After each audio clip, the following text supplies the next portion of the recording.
I should get my water.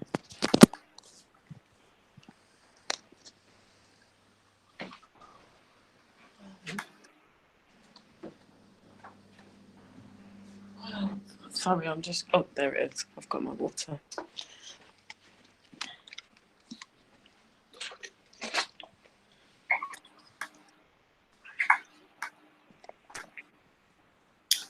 And we are live. Good morning, good afternoon, good evening, and welcome to BWTM Online. Yep, we're coming to an end of an era on Google Hangout. For those who don't already know, that at the end of the month, there'll be no more Google Hangout, which means shows like this where you get guests on and you can talk to them for hours on end is coming to an end. Oh dear. So we're going to make the most of it tonight. We have with us a very special guest. Hello. From Tobago into Birmingham, and with us now on BWTM, we have Jasmine Miles Hope. So let's see if we can bring you in and then turn your volume up. Let's get your volume up, turn my volume down, and then we can rock on. Good evening, Jasmine. Good evening. Hello, everyone. So how are you, Jasmine? I'm really great this evening. I'm mostly really thankful for this day, and just, you know, here in the UK we've obviously ended in the day, but I'm just so grateful for it. Fantastic. So tell us a little bit about you, as Cilla Black would say. Okay, so quickly, my name is Jasmine Miles. I'm a mother. I'm 26 years old. I've got 2 businesses, and I'm just, you know, going through this reality that we're all experiencing, trying to create value for people and, you know, ultimately, you know, empower people. So let's talk a little bit about the 2 businesses. Let's talk about this, the business number 1. Business number 1, Suciflowers. Suciflower, yes. Suciflowers. Tell us where the inspiration of the word suchi comes from. Okay, so suchi is actually a Malaysian word for sacred. So my business partner, she is Malaysian, and we basically connected actually through the world of social media. And we literally connected online.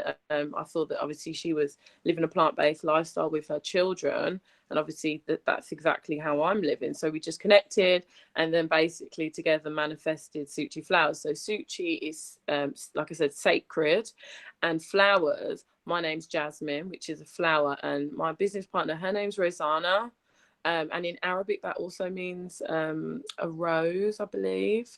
So Suchi, sacred flowers. And our book that we basically bonded over was a book called Sacred Woman. I think you know that one, by Queen Afua. So we were reading that together, reading through that, and then it just was like, just clicked in our head. We want a sacred circle of women, and, you know, to heal women through nutrition and holistic methods of, you know, looking after the body, basically. Fantastic. Wow. So tell me more about the business. Tell me what it's about. I mean, like, what makes it what it is? What's the ingredients? Okay, I think the main ingredient is the passion. For my side anyway, I believe that the Suciflowers was a manifestation of a point in my life where I lost my mother to cervical cancer, and that obviously in my head, I mean, I tried to incorporate a plant-based lifestyle with her, but unfortunately she couldn't adopt it for various different reasons.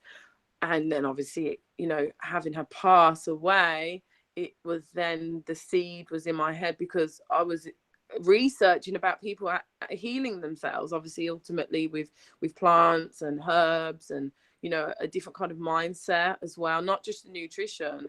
And then obviously I was actually pregnant, 3 months pregnant, when I lost my mother.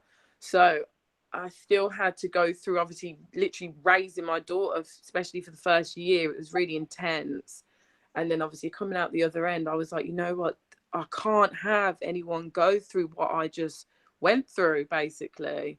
So from all the knowledge, and then obviously as well, my business partner, she was already a qualified holistic nutritionist. So obviously when we connected, she had the intention anyway to set up her own nutrition. And then obviously finding out my story and realizing that we were like, we want to help women, you know what I mean, heal themselves. There it got birthed basically together, you know, Suciflowers. And we was like, right, this is our life purpose. It's been incredible. It's really developed me as a human. Of course. The knowledge. Any journey that you go on that you have an invested interest in and is emotionally engaged with it, you're going to be more invested. You're going to see more of it than something that you're not so attached to. So, and of course, the purpose of it is the intention of it is pure and good. So you will get the best from that too. Oh, you know, the intention is pure healing from within. To, you know what I mean, go without and heal. Yeah, it's so pure. It's like my baby talking about it. Like, I've got my daughter, and then this is actually, it's like I really have birthed a, do you know what I mean? I think. Incredible. I have to mention this point, and I'm really proud to talk about it, that you're Tobagan. You're born in Tobago. Yes, I was born there, 1992. I came into Tobago. Yeah. So shout out to Trinidad and Tobago. Boop, boop, boop, boop, boop, boop, boop. Literally, the family. I've got a sister who actually lives in Trinidad. So I really want to go back there soon. I want to do so much back there for sure. I've got a lot of plans for Tobago. So we'll say that you already are in Tobago and thankful for being in Tobago and Trinidad. Yeah, 100%. And it was a fantastic trip, and you've done some amazing things, and you're so thankful for it, right? I'm so thankful for all the people I've empowered in Tobago and Trinidad. Literally, I'm so thankful for it. That's what it's about. Speak it into being. That's what it's all about. That's it. See it, believe it, become it. Exactly. So okay, I mentioned the Tobago thing as a link to one of the things I saw on the website. And one of the things I saw on the website was CMOS. And like, CMOS is amazing. I mean, I've got a stack of it here, and it's truly, truly amazing. Talk to people about CMOS for those who don't know about it. Other people, I think in Jamaica, they call it Irish moss. Did you ever work out why the difference between CMOS and Irish moss? Because I still ain't got it. So basically, it's actually exactly the same. It's just a form of seaweed. You know what, I have to get the actual name up for it, but basically, yeah, it's just a form of seaweed. Now obviously the ocean, you know, the nutrients that lie in the ocean, it is incredible. Seaweeds, they're just literally full of everything that you need to have. Okay, so the name is Crondus crispus, and it is commonly called Irish moss, or commonly called Irish moss. Irish moss, commonly called. Commonly called. But yeah, Irish moss, sea moss. Am I still live? I've just got a screen that's just popped up. Oh, we're still there. Yeah, we're still on. Why does it have to be Irish moss? Why can't it be English? Okay, so the Irish moss comes from actually the Irish famine, because in the Irish, you know, in the potato famine, I can't remember what year it was. Basically, they lived off potatoes, but it was the sea moss. That's what they were actually consuming. And now sea moss has that's where its synonymous name actually comes from. So why is it then they call it Irish moss in Jamaica, but yet in Trinidad we call it sea moss? I think, you know, it's all to do with I'd like how the nations have all communicated with each other. I don't know the link to. I've never researched the link between Ireland and Jamaica, but there is a link for sure, because I know a lot of Jamaicans that love Guinness. Yeah. There's some link there. I haven't looked into it though, in depth, but sea moss for its purpose, it contains basically 92 minerals of the 102 minerals that the body is made of. So if we're talking, basically, when you dive into holistic healing and obviously understanding the biochemistry of the body, we are spirit, of course, we are spirit, but physically, this physical body that we manifest is made from, you know, hydrogen, nitrogen. I mean, okay, the list. Okay, we've got nickel, chromium, magnesium, cesium, mercury, all of these things, they are our chemical components. So if we obviously consume them technically, chemically, biochemically, we will be able to function because we are consuming what the body needs to simulate and to function physically, not spiritually. Sorry, go on. Having said all that, and it sounds beautiful, it is then ruined by condensed milk, loads of sugar in it, and milk. Yeah. And then, so there's nutrients in it, followed by packs of sugar, and then milk. Okay, exactly. This is the thing with the 21st century eating. You know, natural things are very on their own are great. It's just what the 21st century person has basically incorporated it. I mean, on our website, we've got we basically have a link to our Amazon affiliate. We are actually trying to find a fresh basically supply that we can work with. But basically, you know, if you just blend it with bananas to give it that creamy, you know, that to make it into a smoothie, almond milk, hemp milk. I actually make my daughter fresh oat milk, so I blend that. Yeah, oat milk's there. Oat milk, yeah, of course, yes. And you know, you can just season it with seeds, hemp seeds, sesame seeds, chia seeds. You know, you could just freestyle it, stick in. I've actually, you know what, I because I've got it here in my house. You've got me wanting this sea moss now. I've got it concentrated. Different. So sorry, everyone's seeing my lovely abode. So let's get this out because my daughter, she actually has a teaspoon of this in her oat milk. So to make her oat milk fresh, let me just go back up to the office where the lighting is. And here we go. Come to the commercial for welcome to my crib. I know, right? Let me just open it. I mean, it doesn't look appealing per se. Is that the sea moss? That is it concentrated. So when you boil it on low heat, and then you basically drain out the nutrients, and then you let it set. Just sets like this, and then you can add. I made cupcakes the other day. We put sea moss in there. You know, you can. It doesn't.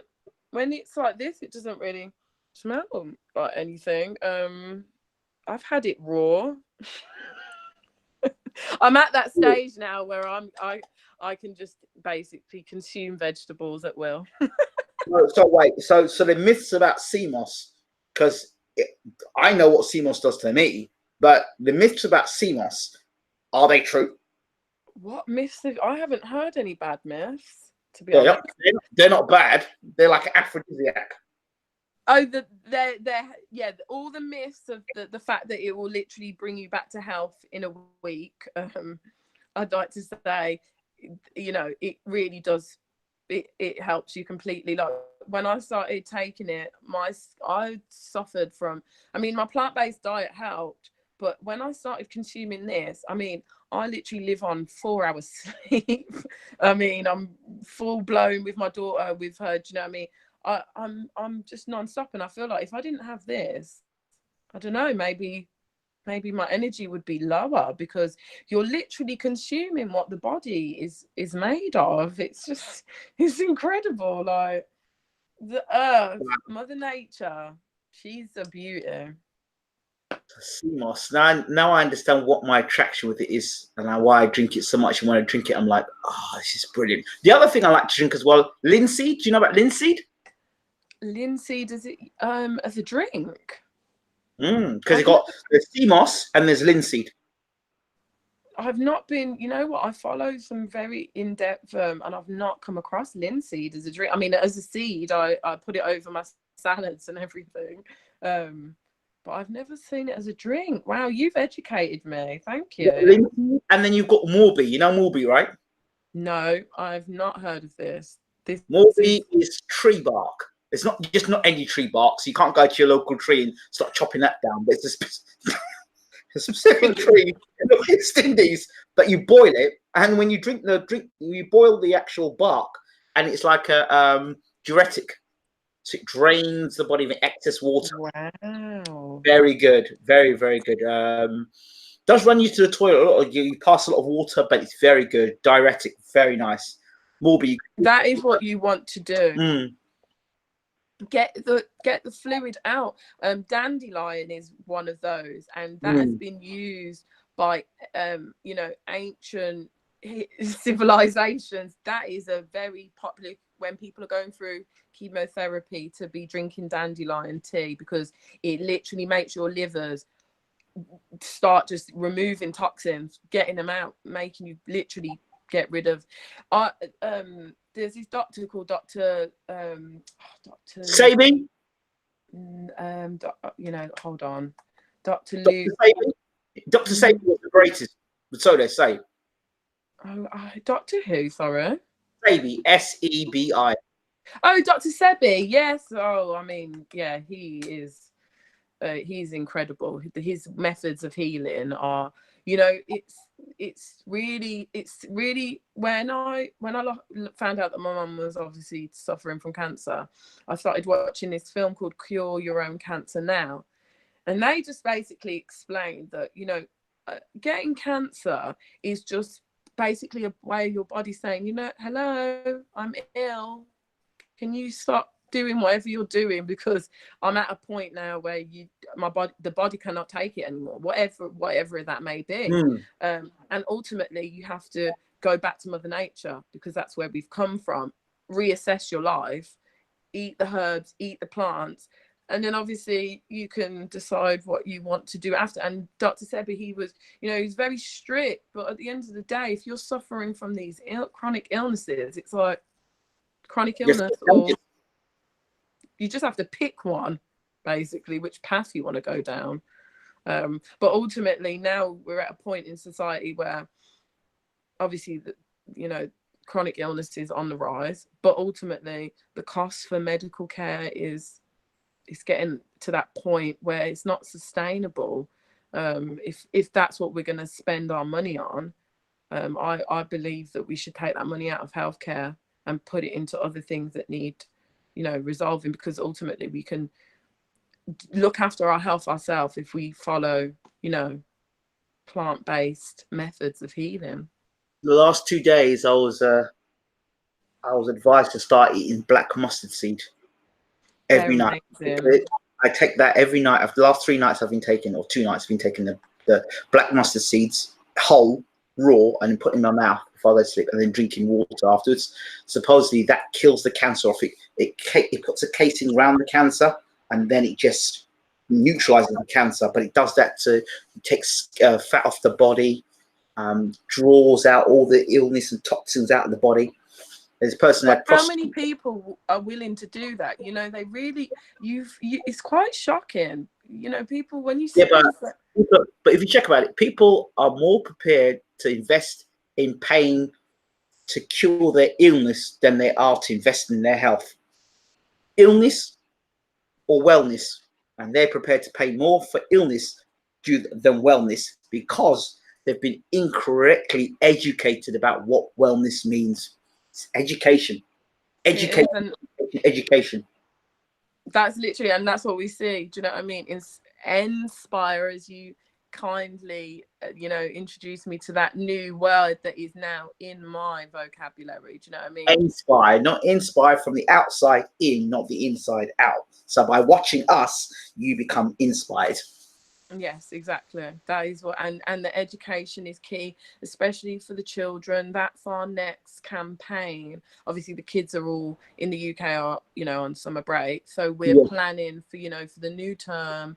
Now everyone's calmed down, especially, going into the winter months of, we want to teach children how to eat proper food and all, and through this journey of being plant-based as well, it is also understanding about food, seasonality, understanding how people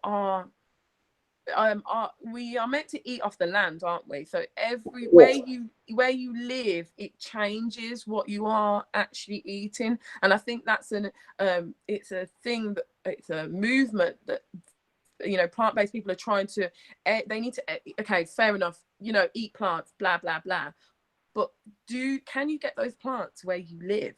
Can you get those exotic fruits where you live? Because currently in the UK, I mean, that we know the price. It's expensive to have the sour sop.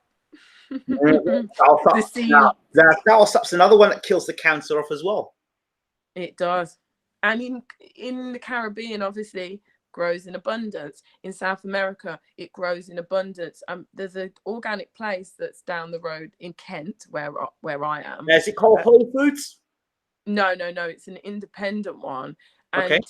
they sell, jackfruit. Jackfruit. That's what I have for food. Jackfruit instead of meat, of course.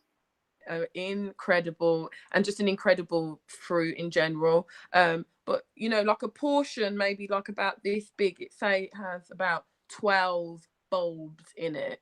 You're talking like £15 to get it organic. Like, it's just the price, and that's because it's not sustainable for the UK. Our Suciflowers, what we're doing is obviously, because we're based as the founders in the UK, we are focusing, because we can give especially because of the one-on-one coaching that we have, we can really help people who are local, and we're pushing that in the UK.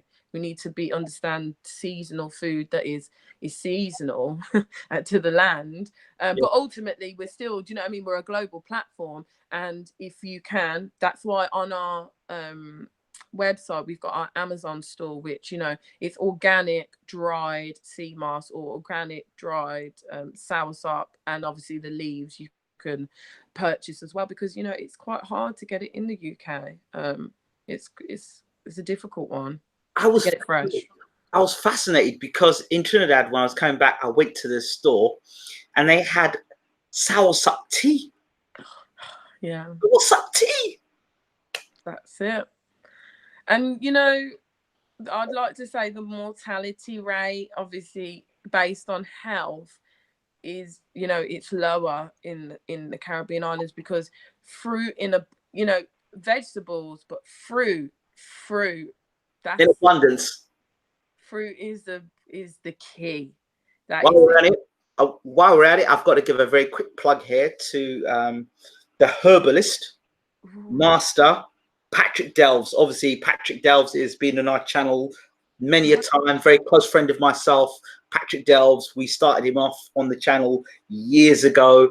He's doing phenomenal things now, going around the world, advising in Barbados and Antigua, health and changing their health and stuff, going to America, going to Chicago, educating about health and lifestyle. So shout out to Patrick Delves there. Shout out to Patrick Delves, seriously.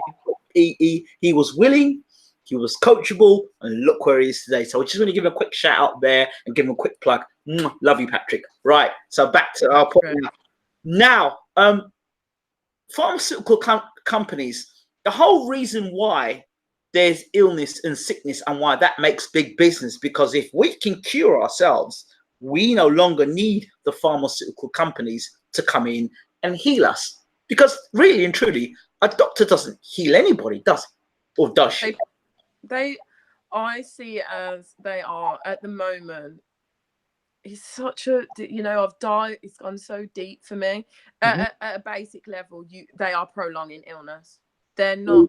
They're making symptoms carry on instead of fixing the actual problem. Like, they're just but ultimately I wouldn't like to say that every doctor is out there trying to kill because there are some that actually believe in alternative medicine. I remember when I had my struggle with chronic fatigue for 7 years back then. They tried to give me antidepressant tablets. They tried to do all sorts, and I said no. I said I'm going to retrain my mind, and I'm so thankful and so grateful that that is no longer my challenge. They tried to give me tablets, and they told to give me thyroid tablets. I didn't need them. I didn't use any of that stuff, and I should have been. I am live and well and kicking without any tablets, and I'm thankful and grateful that I am living the perfect life with the perfect health and in wealth. So the moral of the story is that there are ways out there to heal oneself if only you take the time to be still and listen. Yeah, listening is the key. It really is. You know, you've been saying it to me, you know, for the last few days, and it's because when you are still, you can hear what the spirit needs. Ooh, is that me? Am I calling? Let me check. Wonderful. We always have people trying to call at this time. Hold on a second. You're a busy man. You know what? We'll cut that. Right, there we go. Distractions all around. But we're back. We're back. The stillness within is just key. But you know what? Just to touch base on the doctors just quickly, because it's a shame, because it's very deep what has happened, and it's just the medical boards that are teaching the new doctors and educating them have an agenda. Yeah, of course, it's not the doctors that are even in the hospitals. You know, they're doing what they've been taught. Of course, you can only. Very few people will go beyond the teacher and become great by going beyond the teacher. A lot of people use their teacher as their end game. So yeah, as good as my teacher. But if my teacher's flawed, then I'm going to be flawed. Then you don't go beyond that. It's those doctors that are prepared to look outside of their own window and look at alternative medicines. I mean, that's how my doctor ultimately, how not to die, cookbook. This doctor, how about how to live to eat? How about how to live to eat? He's very blunt. He is a very positive person, though, deep down inside. Is he really? Not what that is. How not to die? How about? I mean, I know wording is so powerful, because I get it. I really do understand. See with me, just the title. It's probably a great book, but just the title itself is. I think he's a very frustrated doctor. So he's a doctor in America, and he's literally pushing for, you know, to get rid of this diabetes epidemic that's going on in America. And he's from New Jersey, and he's at a point, he's actually, he's been barred from so many, things they've tried to come at him, and he's just like, I've had enough now. Like, let's get him on the channel. Let's get him on the channel. Let's get him on the channel. Literally, that would be my dream to you would love he's so dry, his humor, but he's so funny. He's so New Jersey, like that New Jersey. Believe it or not, one of our most popular guests on the channel is from New Jersey. So we might make it happen then. If it's got anything to do with BWTM, it already has happened. It has happened. Thank you for correcting me. Thank you. Honestly, it's just like you need that angel that just corrects your mouth, like doop, doop. Yeah, he's an amazing. I mean, his book. Let me just. His book. Forget the title. Open the book up. Yeah. He's really just about getting people, especially children. It really it's a big thing for him. So yeah, we'll talk to him about making a how to live cookbook. How to eat to live. That's already out there by a very, very wise man. The honorable Elijah Muhammad wrote a book on how to eat to live, and you can eating once a day, like that, a fistful Yeah, you Just that's that enough. That's enough to eat. You can eat for one day, and they talk about eating for 2 days, and eating for one day, and then going to eat, not eat for 2 days, and then intermittent fasting, where you would fast for 24 hours so the body can heal, because you're eating all the time. You need to give your body time to rest. You intermittent fasting. So for me, fasting is key. my fasting would be from like, well, when I'm there, when I fast from, like, I'll finish eating at 6 o'clock, and then I won't eat again until about 2-3 o'clock in the afternoon the next day, and just flush myself out of water all the time. That is it. That is the key. And it fast people with the road to nutrition. I have really nutrition. It doesn't just discipline your, do you know what I mean, your waistline, whatever. Obviously, it is your health ultimately, but your mental health. Your vibrate higher, because, like, one of the reasons I stopped eating meat was because of, you know, the vibration. Like, imagine the trauma that animal goes through before it comes into your body. You're taking those vibrations into your, that energy's in your body, and then when you're sweating out, you've got all that dead stuff inside your body. You're sweating all that out, plus the vibrations of that trauma of that animal that's been traumatized, seeing the way them sheep have been done and electrocuted, and it's just absolute trauma, and that's inside your body. And you're made of energy. You're made of energy. So that is inside your system. And I'm like, no. That was for one reason why I stopped eating meat, and from health reasons as well. And plus, I've seen chicken being pumped, injection. I don't know what they're injecting it with. And I'm thinking, no, thank you. Thank you very much. I'll stick with my oomph meat. The thing is, my mom, so obviously, you know, because I'm, you know, mixed race. So my dad is from Tobago, my mum is British. So when she lived there, for 7 years, 8 years, she killed her own chickens. Yeah, wait, I see that. I see my grandmother grab them by the neck and chop them by the neck, and but she fed her own chickens. She looked after her own chickens. You know what I mean? And you know, for me, being plant-based, it's so obviously, it's, you know, it's at its core, it's the ethical side of it, and it's been brought to my attention through losing my mom. Obviously, it's now being brought to everyone's attention because the illness is so linked to it. Of course. But ultimately, you know, if you do the research again, if you look at ancient cultures, they were not consuming meat every day. It was for sacrifices, wasn't it? For specific times in the year, and it was so sacred. The animal had to be respected. That's what doesn't happen now at all. One experience, I was in Grenada at the time, and I was walking down the hill, and the first time I walked down the hill, I saw a massive, it looked like a pig in the garden, and it was in the garden. I think, oh, what a cute thing. And I walked down the hill, and I remember then took a few hours, had lunch, walked back up the hill. And as I'm walking back the hill, I stopped and I said no. And I saw that same thing rotating on a stick, rotating, cooking. Oh, God. And they're saying, I said, what are you doing there? We're draining the blood. And the blood from the pig is obviously black pudding, isn't it? So the blood, that's what it calls it. They call it black pudding. It's a big thing. I'm like, listen, we don't, you know, the criminal business. It's called like the iguanas they've got in Grenada. They're seen cooking. They see the iguana on the street like a lizard. They'll grab that and they'll cook that iguana. I'm like, what?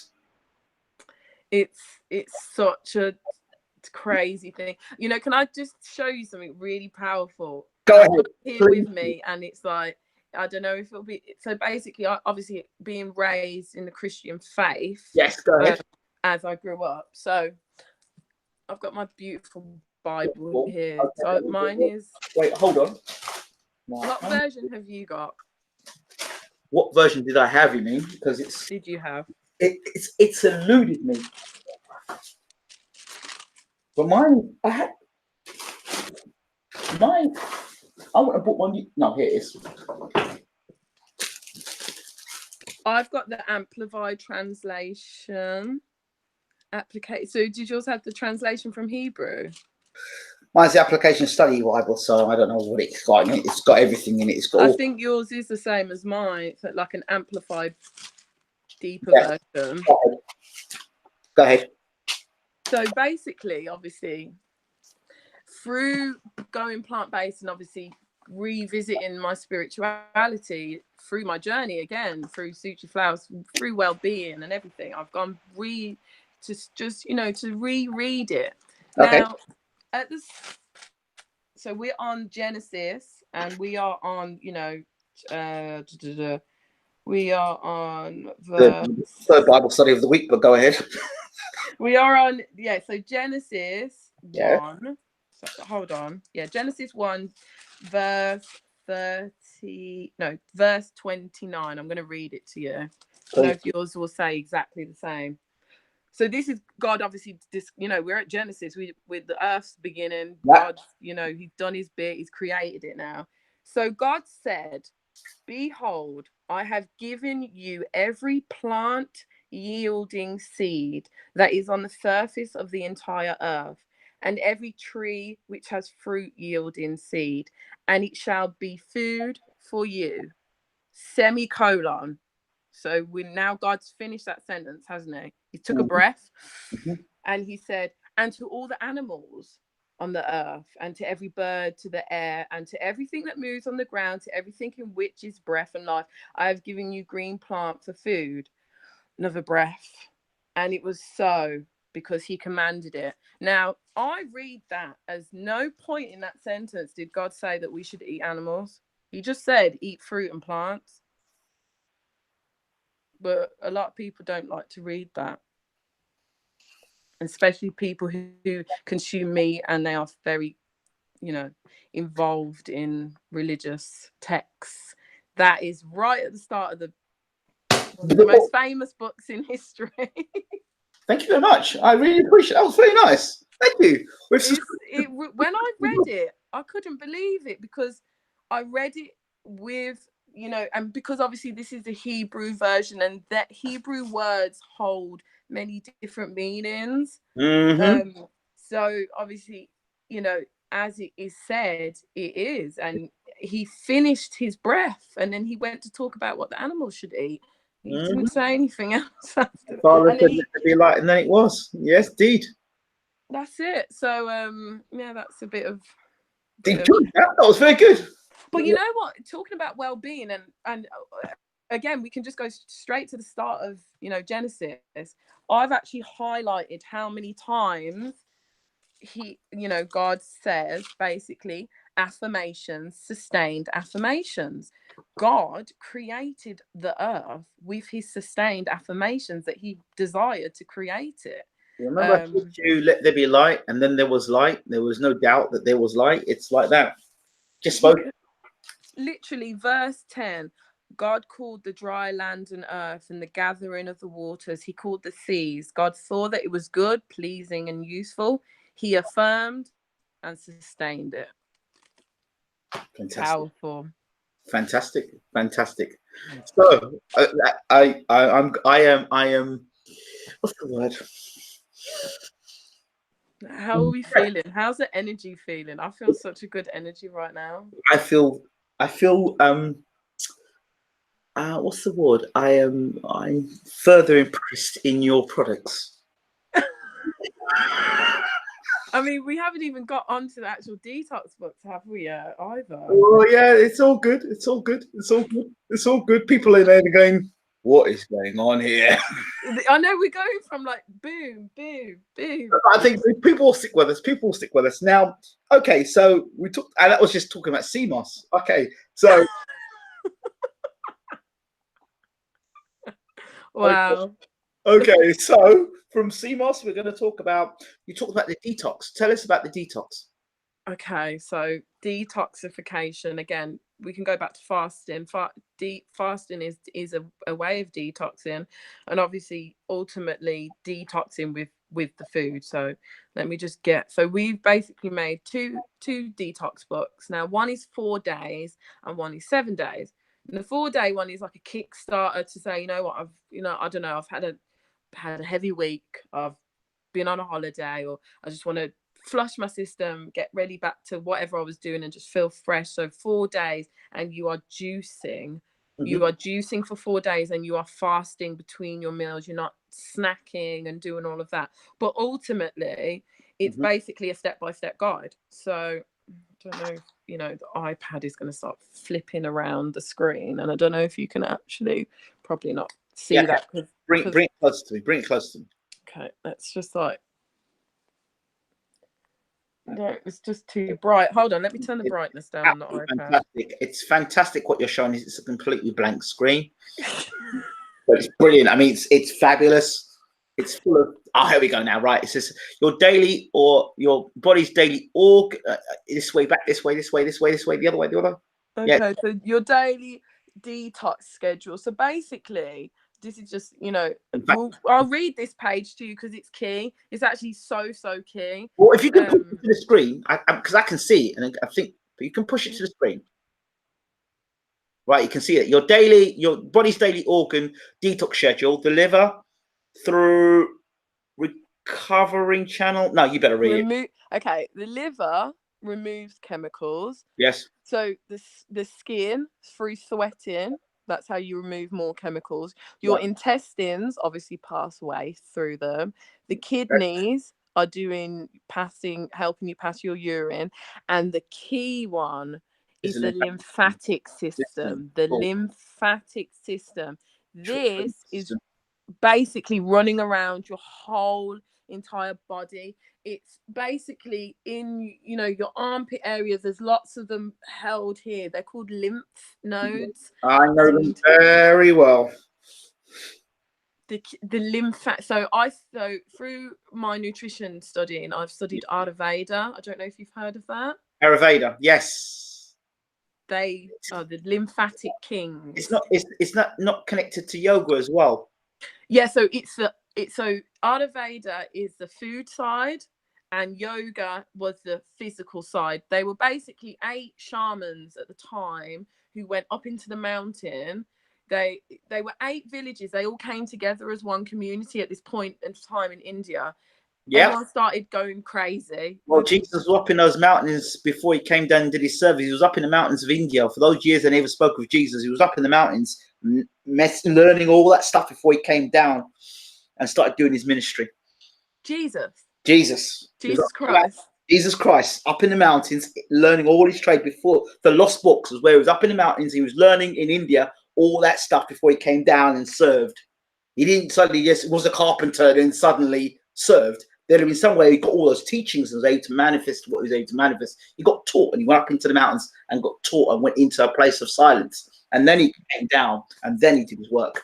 Go and read up about it. Then you learned something new today. Oh, you've taught me 2 things today. I'm going to read up about Patrick. Shout out to Patrick. And this as well. Yeah, wow.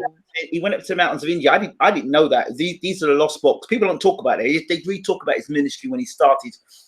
And for 33, they talked about that stuff there, but they don't talk about the journey of him where he. Yeah, because it just got, like you said, goes straight from he was a carpenter, boom. Yeah, well, of course, you know, like one day I'm a carpenter, next minute I'm flying a plane. Yeah, of course you do. Everyone does that, you know. Of course, it has to be a progression, but you know, and of course, remember that a lot of the books were taken away, as you know, a lot of books were taken away because it didn't suit certain people and certain things. And the original full scriptures and all the books is with the Roman Catholic Church, with the Black Madonna, which they don't talk about, but that's where all that information is. And for those people who want to know, they can look that up on Google. They will find the information there. That as well. So there you go. Yeah. Incredible. But back to Ayurveda. Yes. Literally, they, like you just said, they went up into the mountains and they were I think they went up there for like a long time. They said they were completely silent, and the mountains, and they told them exactly what to do, and then they came back down and basically told everyone, and they worked out about the lymphatic system. They worked out about working out, you know, the methods that they had, the diagrams. Yeah, they would test, like they were doing serious procedures. I mean, I think the oldest, I'd like to say it's like 3000 BC, but hold on. Yeah, of course you've got that, and you've got Thoth as well. You got Thoth, T-H-O-T. He was God within himself. He was able to sit by a lake and meditate for 3 days by a lake, and then be able to affect what was going on in another part of the world by just sitting by that lake and just thinking by the lake. That's how powerful this man's name was. Thoth, T-H-O-T, Thoth. And T-O-H-T. T-H-O-T. He was the guy that had the beak of the bird on his head. Thoth, and he had the long, the green emerald, the emerald scrolls. Emerald tablets. Read that, yes. I've been following someone. I don't know if you know him, Brian, Billy Forbidden Knowledge. Do you follow him on social media? Billy Cosby. I'm going to send you him. We're going to talk about him on another day, because that's another conversation in itself. Yeah, in itself. Yeah, it's great when you share it. You know, connected by one universe. If you decide to plug in and turn the radio, just turn the dial on the radio station from Nonsense FM to Enlightenment FM. Dial a little bit more, and you're going like, and your body's vibrating with it, and your mind vibrates with it, and all is one. And I think for those people that are tuning in there, that may have had their concerns about where my head is, you should be concerned. Yes, it is an end to an end, as you know what I'm talking about. For those people who have followed my journey for a while, you know there's an end coming very soon. And more this stuff, the inspire, educate, and empower, that's what it's all about. You can do it not just in sport. I continue. Sorry. Yeah, no, honestly, the lymphatic system, like I said, on the 4-day detox, that is the most key thing that people aren't basically the lymphatic system. It controls your immune system. It makes the white blood cells. That's where they're all housed, and it also makes, so you know, the blood cells. So you've got the placenta, the platelets. Okay, yes. So basically, when you split blood, it's obviously you've got, it's called, hold on, let me get the technical term. It's basically the white fluid that is the other side of the platelet. That is basically what makes a blood cell in itself. Yeah, I know. Do you know what I mean? But that's the stuff. Our blood needs to be clean. The white stuff. I know. Well, the red. Well, okay. If that's what it is, then I'll take your word for it, coach. You know, let me get the technical name up. You make me laugh. It sounds so intriguing. Okay, the word that I'm not. What I'm looking for is the word that I'm. Hold on. You're out of time. Oh so no! The word is. You know, okay, let's slide on to the next slide. I mean, my business partner, she would be like, Jasmine, I'm going to slap you now. Would you like to call a friend? Would you like to phone a friend at this point? I would like to phone a. Okay. This word doesn't even sound any better than that. Go ahead. Peristat. I've got a list. So many S's in this word. Have you got a list? Peritalisis. Peritalisis. That sounds delightful, doesn't it? It sounds lovely. It sounds the sort of thing that you wish you never had. That is what is propelled through the lymph nodes, basically. Yeah, it sounds like something you wouldn't want to be diagnosed with. It's amazing. It's basically it's the muscle of the platelet, the white muscle that combines it all together to So we need to keep our lymphatic system clean and full of lots of peristalsis. Lots of memes going around now. You're saying that, and people are going, really? Oh, don't! You're killing me now. Now I'm like. All these memes are going. Patrick's probably thinking. Somebody else is going. You're not convinced. Everyone was convinced to go plant-based. Now they're like, I'm definitely not. Let's talk about something fun. Right. Let's go on. Your plate. Right. Is that plate of food? This is the plate diagram that we, that we get up. People are being taught, the typical. You said that early on. I thought it was a map of the world. The world is within us, isn't it? So, Your we plate. can definitely. Wow. Okay, so instead of, the typical plate, well, the typical plate basically is, protein, carbohydrates, fruit, vegetable, dairies and eggs and all of those out the window. Right. What really needs to be on your plate.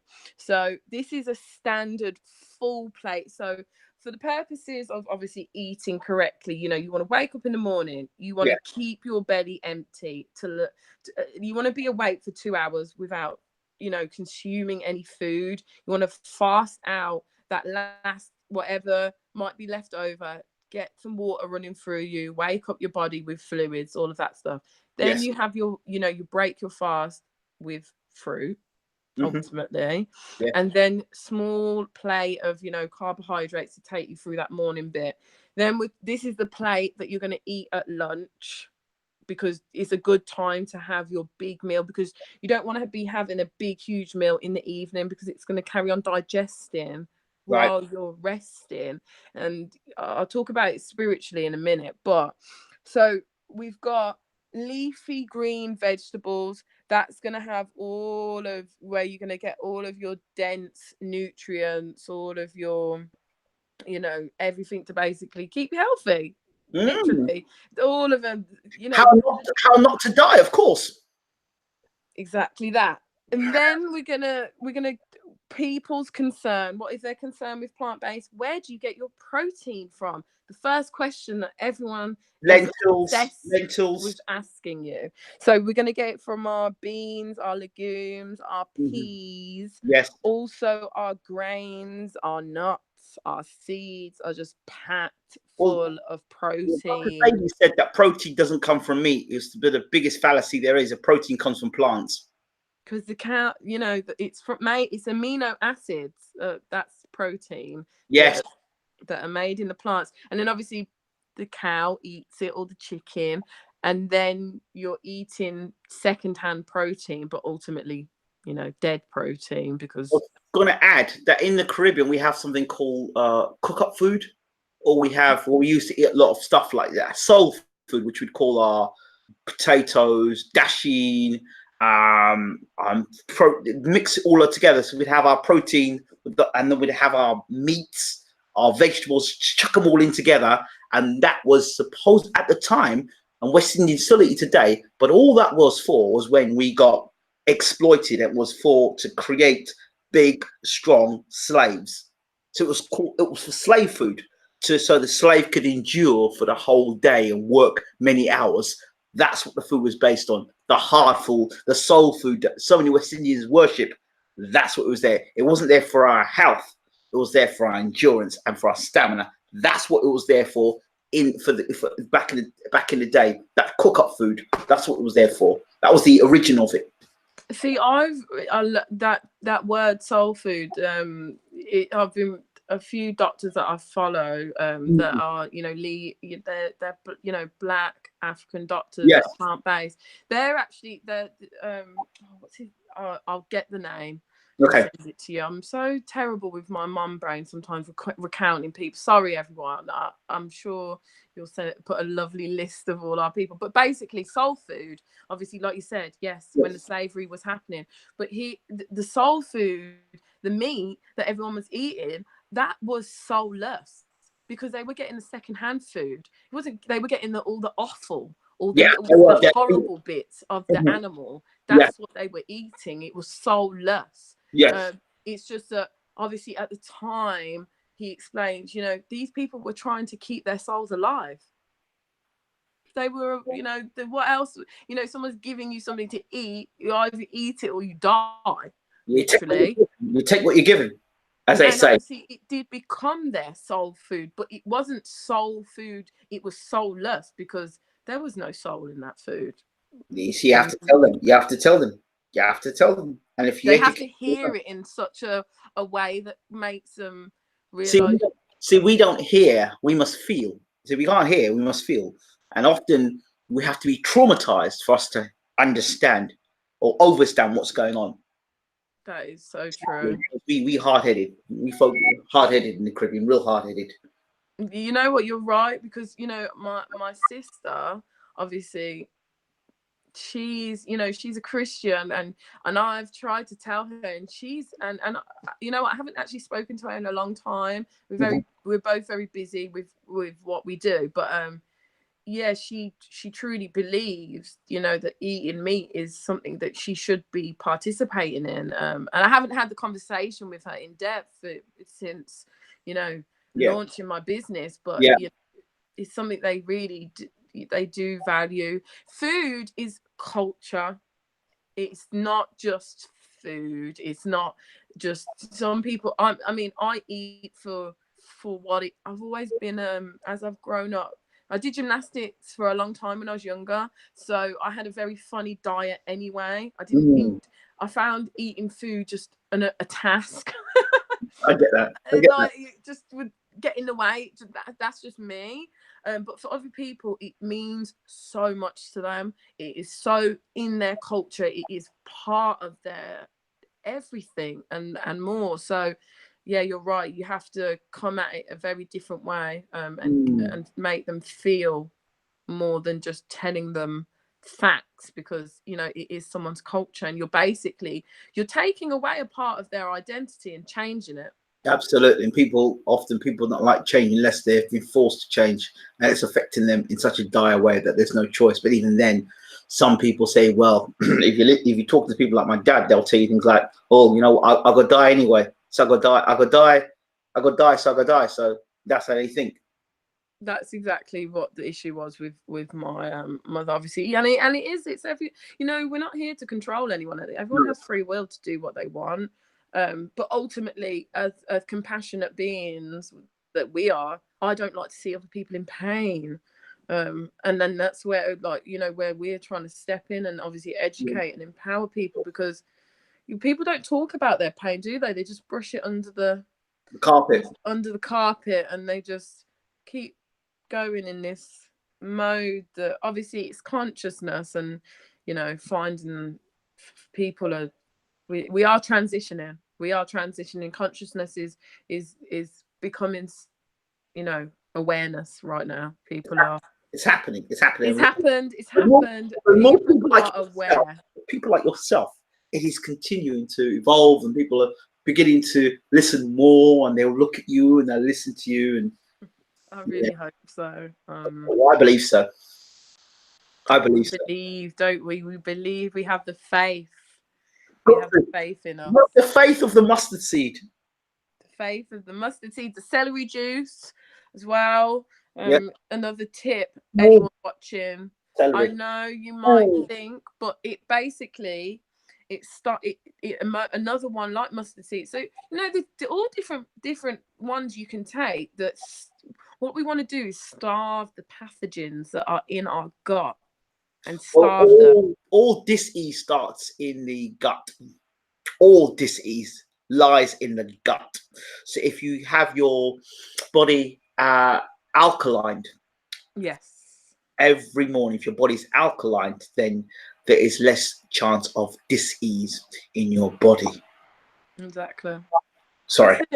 That's it. And fluid is a really big one as well in the 4-day one, because it's a Kickstarter. We talk about water, and we've all heard it. Drink water, drink water, drink water, drink water. Think about it like this. Imagine, obviously, because actually we're made of 80% water, and for the purposes of well-being and manifesting, you know, it's so key. It goes with both of them. But imagine we could open our head as a tap. I can. And we can. I can. And so obviously, if we are suffering from illness or disease, we have to look at, we're made of water, so our water is diseased. It's impure, it's dirty, basically. So, you know, leading doctors who tell you drink water, it's because as you drink more water, you're flushing out all the bad water. So in a day, the more water you are forced forcing upon yourself. The body is literally forcing it all out. Push it. It doesn't necessarily need to be alkaline, because a lot of people stress. A lot of people stress out and think, oh, if I can't do it alkaline, I won't do it at all, because they overwhelm themselves. Just stick to water. Just push it through you. For literally, like, just imagine you're just every day like pushing out all that old water, and every day you're refreshing yourself with new water. And actually, it's not 2 liters really we want to drink. We want to be drinking about 3 liters of water a day. Right. You told me to open my mind. I opened my mind up, and all the water in. I'm thinking football. I'm thinking boxing tonight. I'm thinking what a lovely night I'm having. Oh, I'm obviously having the best evening. Best evening. All these great thoughts are going through my mind, and you're thinking about drinking water. Right. Let me close my brain back up. Close it up. Shut it down. Right. So back to the water. Drinking water. Now. Got the tap on. So check this one out about water. Did you know that water carries energy, right? Now, did you know water carries memories? Should I show you something very interesting? See, I was going to tell you a story about water. Tell me, and I'm going to be listening. Right, now water, before I drink my water, I put my hands around my water and I hold it like I hold the glass, and I speak life into the water, because I don't know where that water's come from, because water carries energy and carries memories. So I speak my intention on my water before I drink it, and then I drink it afterwards. Are you ready for my... hold on, let me go back up to the lighting. Commercial break. Commercial break. Well, welcome back to Cribs. Welcome to my crib. Again, everyone. Okay. We're back. This is my intention glass. Ah, you see, so we're right on the same thing. The intentions we are drinking it. Your intention was to drink the water and make sure it's spilled all over you. Did you see that? You know, you are just, you don't let anything slide, do you? I tried to look like a commercial, and you... oh, God. All the memes are coming back up again. My intention. Oh, stop it. I can't deal with this. But yeah, this is why this journey is so aligned for us. I mean, yeah, you can't see it, hopefully. That's my secret. I'm joking. But yeah, no, my gosh. You just seen it, haven't you? Bank of England. Oh my gosh. Wow. What an intention.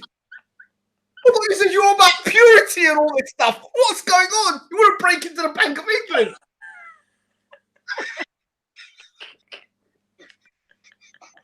Oh, like, too much laughing. No, seriously. We are just aligned, aren't we? I mean, come on. So the power is it. The gentleman who did the study. Have you read it on the water? The water. When you pour the water in from one glass to another glass and put your intention on it. No. Okay. What commercial break? While I basically, there's a scientist that he's a Japanese scientist. He's passed away now. Water memory. He's the one that's done the study. You know, the study, obviously, yeah, like speaking life into it, and then basically he's frozen. Here we go. Obviously, because everybody knows that. Obviously, it's like what you get taught at school every day, isn't it? About ice freezing. Yeah, obviously, yeah, of course. Okay, Dr. Emoto. Dr. Emoto. Dr. Emoto. So he basically. A mobile phone. Huh? Is that a Moto? Is Moto a mobile phone company? Yes. Sorry. Mobile phones. Sorry. I've never smiled so much. Sorry, give me wrinkles. Sorry, Dr. Moto. We've got to respect Dr. Moto. Go ahead. Exactly, because he's no longer with us, and his study was incredible. Now, he was actually, I don't know, and some people would like to say there's conspiracy theory around his death. Okay. Because what he was trying to do is that he was trying to work out how to educate people on what we've just spoke about, manifesting through water memory. Right. Now let me flip the screen. Can I flip this screen? Oh, I can. Amazing. Careful what you flip it to. Right. Okay. We are all right. So let me get up. I'll just get up this picture. Excuse that this coconut oil is from my daughter. You know, nothing is safe from a 2-year-old. It is just okay. Okay. Oh, wow. Okay. So he did different studies. So after he obviously, here we go. Mozart. So he played classical music and then he froze the water. Like, so that's now frozen. And then he took pictures of the water crystals. Oh, So wow. we've got Imagine, Lennon, Love. That's what it looks like. Fujwana before prayer. I don't know what that means. I think that's something to do with... Sounds like Yeah. And then we've got Peace. Thank you. Look at thank you. wow. And then look at the negative ones. I will kill you.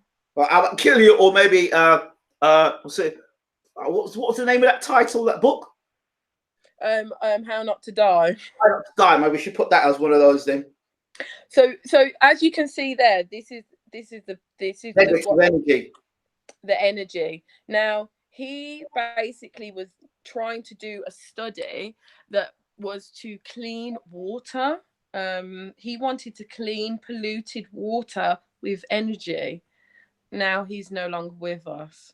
So Flint, what we've got there of polluted water would be, you know, he wanted to do it in, hold on, let me see what country. This one doesn't, yeah, but basically he wanted to do serious things, and he's no longer here with us, so I don't know what to say on that one. His study is obviously available for people to research. Are they teaching it in schools? No. So then I don't know what to say about that situation, because children should be getting taught this information. Of course they should, but they won't. If they're homeschooled, they will. Yeah, hopefully. And I mean, I'm going to be homeschooling my daughter, for sure. I can see that. You do that one already. One already. She's not going to those. You know, I do believe in schooling as a community. Yes. I follow this guy. Do you know Mind Valley, the platform? Yes. Vision. His university that he's done it for the last 4 years. The community sense. Forget the schooling. Just have communities. No more competitions. No more tests. None of this stuff. Just spirituality and creativity, and everyone will be nice and happy. Well, that's not going to happen, because they won't be able to choose divide and conquer, will they? Well, let's make it happen. Absolutely. That's not the plan, but we make it our plan. We are going to have it. We're going to push for this movement, because, yeah, obviously there's another study. They've actually got it in a school in Sweden. Yeah. Have you seen it? The plant study, where they've got 2 plants. One, the students have been shouting love, beautiful. Yeah. They do it with the 2 plants, and they put rock music on, and they put classical music, they put gospel music on. And yeah, I've seen it. And this one that literally the plant, the kid, and it's impact. It's really, the children have been speaking about it, and they're like, it's magic. Incredible. Absolutely. Bless them. You know, if they want to find it magic, I think that's amazing. The fact that it's in a school and they're actually being able to see how their words. Okay, here's a question. Michael C asked the question, but is tap water good for us? No. Avoid it at all costs. That's in our 7-day detox. Physically and spiritually. Physically, it contains fluoride in the most part, and obviously, as you mentioned, Flint in some countries. Yes. It's the fluoride. It calcifies your body, so that basically it creates a chemical imbalance that leads to untold.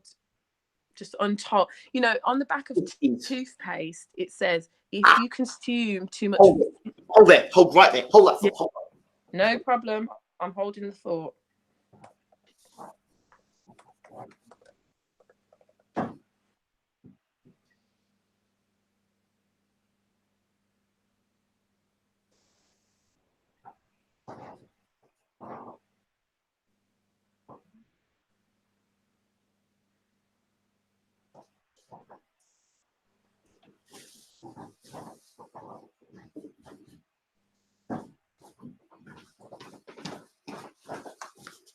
So here we go. Ooh. Yes. There's advertisement for people there that would use fluoride in their toothpaste. Here is charcoal. Charcoal, that's what I use. I literally use I would go downstairs, but it's not that severe. But I use charcoal the same as you, but raw, Yeah. like powder, and Yeah. then coconut oil. On the teeth. Coconut oil. I brush my teeth with coconut oil. Yes. It has got rid of my my tooth, being my wisdom tooth, like it was hurting a lot. That's gone. It gets rid of 98% of bacteria in your whole of your mouth. Your teeth are clean, and just my teeth have honestly, like, everyone's like, I've been using it now for about 2 months, and they're like, wow. I was gonna go get my teeth whitened. And that was through coconut oil. Coconut oil and the charcoal toothpaste. I heard the coconut oil was a big point there. Yeah, the coconut oil, it does. What it is it obviously it cleans your teeth, gets rid of the bacteria, and obviously it leaves, just a small, nice layer of coconut oil on your teeth. But yes, think about it. That means that food that you're eating throughout the day isn't sticking to your teeth. You're not getting more plaque. It's just sliding away, going away. And so it's like, yeah, I honestly am so happy. I was going to pay for teeth whitening because I just, wanted to, but now I don't have to. I've heard a lot of stories about it, people talking about the coconut oil, but now you've verified that as well. Definitely do it. Now, fluoride though, so I mean, it affects your bones, the calcification and all of that stuff, and there's so many side effects you can link fluoride to, but spiritually speaking, it calcifies the pineal gland. The third eye. So think about, if we're going to talk about the purposes of what I love deep stuff, and I know you do. Yep. For the purposes of controlling the masses and putting fluoride in toothpaste, wouldn't that then stop people being able to use their minds correctly? And the most important thing, the pineal gland, after 20 years of fluoride, it is rock solid inside your brain. It's not allowing things to function properly. So by the time you're 40, you're done. That gland has been destroyed. So then how would be the process to unblock that pineal gland? Because obviously you've done damage to the fluoride. What would unfluoride it then? So complete holistic lifestyle. Your brain just regenerate, all body organs regenerate. It's not any situation is not a death sentence. It's just not. It, because obviously death is guaranteed, isn't it? It's the only thing that is guaranteed for our physical body. So it's like we're all going towards that path, but it's like, what kind of journey are you trying to have on the way? Plant-based lifestyle, that will help, but ultimately as well, meditating, I mean, pushing through. The mind's powerful. So it's like, if you say, obviously, I'm not accepting that I've been poisoned for all these years, my brain is gonna fix it. It will obviously ultimately fix itself. The DNA within the body as well, because your mind is thinking a different way.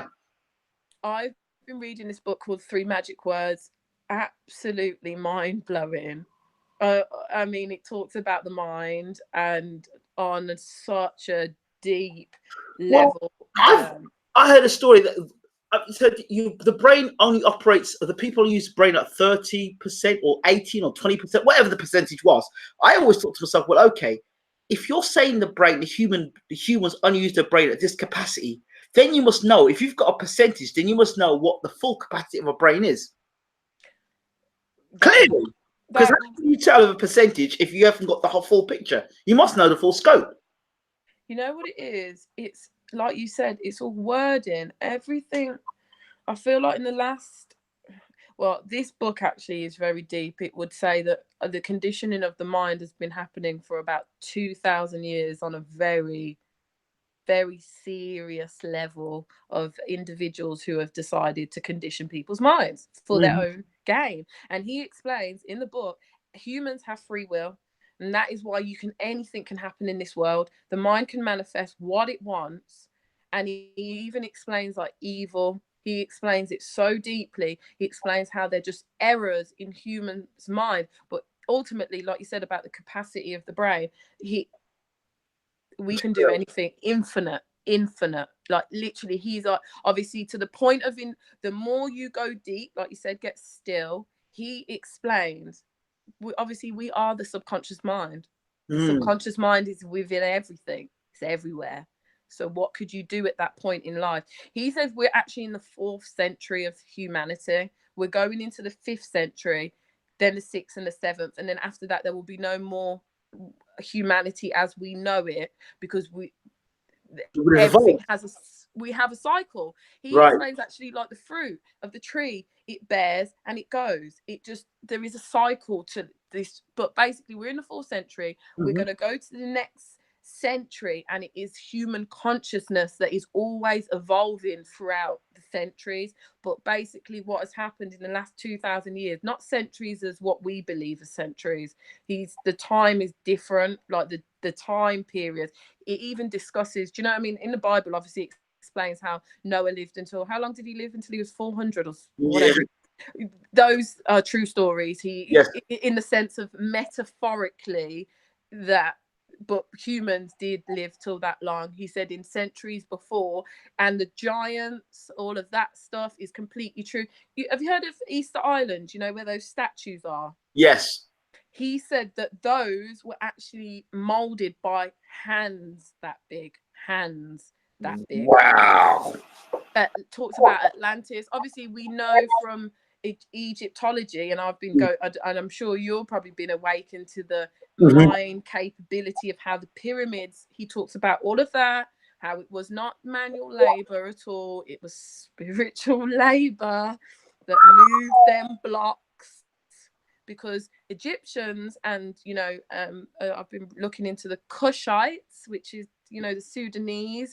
Yes. That's where Egyptology actually came from. They talk very in depth about what the mind can do, much more in depth than what obviously they, even though they were before us, and the 21st century society at the moment seems to think that because something was ancient, it means that it's not worthy. I don't know, like the information. No. Well, but they've got to have it that it's got to be programmed that way, because people are more likely to dismiss it.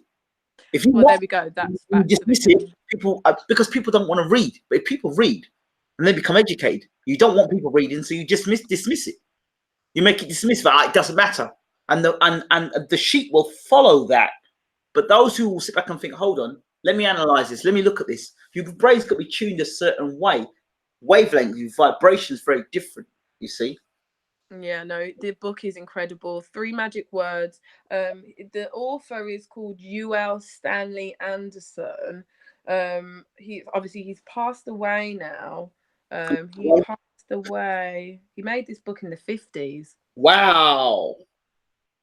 It's again like have you read Napoleon Hill, Think Grow Rich? Yes. Another book that was made in the 20s, and still people aren't really, do you know what I mean, reading it. These books that have been hush hush. But he basically explains, the capacity of the human brain is untold. We are basically our subconscious.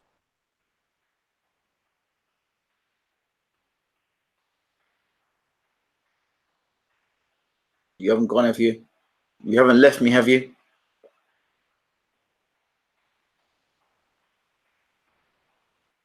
I'm taking your connection. Let's go back here a second. With chess lost. Back. Hold on. Are you there? My iPhone has just died. Am I sounding like a robot? No, you're sounding great. Keep going. Okay. So basically he explained that our subconscious mind is God. Yes. It is infinite. There's no start, there's no end. Right. And once you are able to tap into that, it's not an overnight skill. It requires you've got to break down so many paradigms of everything anyone's ever taught you, because he said the conscious mind is so programmed at the moment, it's so powerful because of the way it's been programmed, that if you even tell your conscious mind, us speaking right now, that you are a chair and that you can move that chair and levitate it, your conscious mind will go, I've listened to this for 20 years. No, that's where we talk about being born again. From the mindset of being a human being to being a God. It's powerful. That is what being born again truly is, but they don't want to talk about that. They want to make it something else. But being born again is talking about moving from the mindset of being a human being and then coming in one with God. And that is something that once you do that, then you're on a totally different frequency and mindset, and what you can achieve is different, because then you don't look at things as a human being, but you look at it as a God would, and how God would perceive things. You see? That, and we all have this power inside us, because we are all, he explains that we are all one.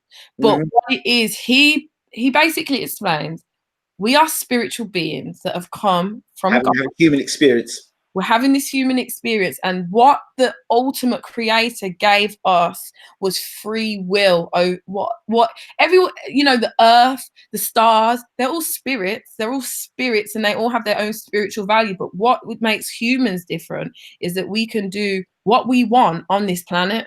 He has literally given us that free will to experience being he literally says we're literally wearing like a physical cloak over our spiritual life underneath. But if we had sense, we would look at that free will and question it and say, do we need that free will if there's a perfect plan for our lives, using being godly rather than being ungodly? You choose to be godly and walk a godly path.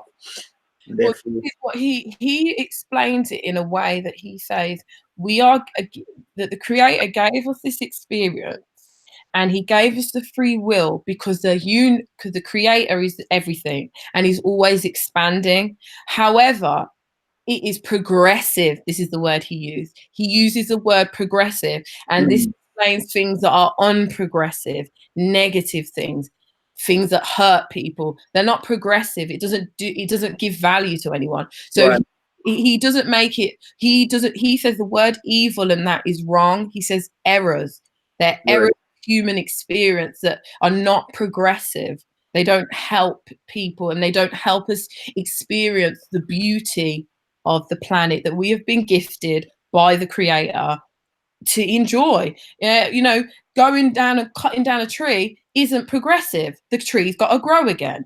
Going and hurting someone is not progressive, because it hurts someone and they're in pain and they don't want it.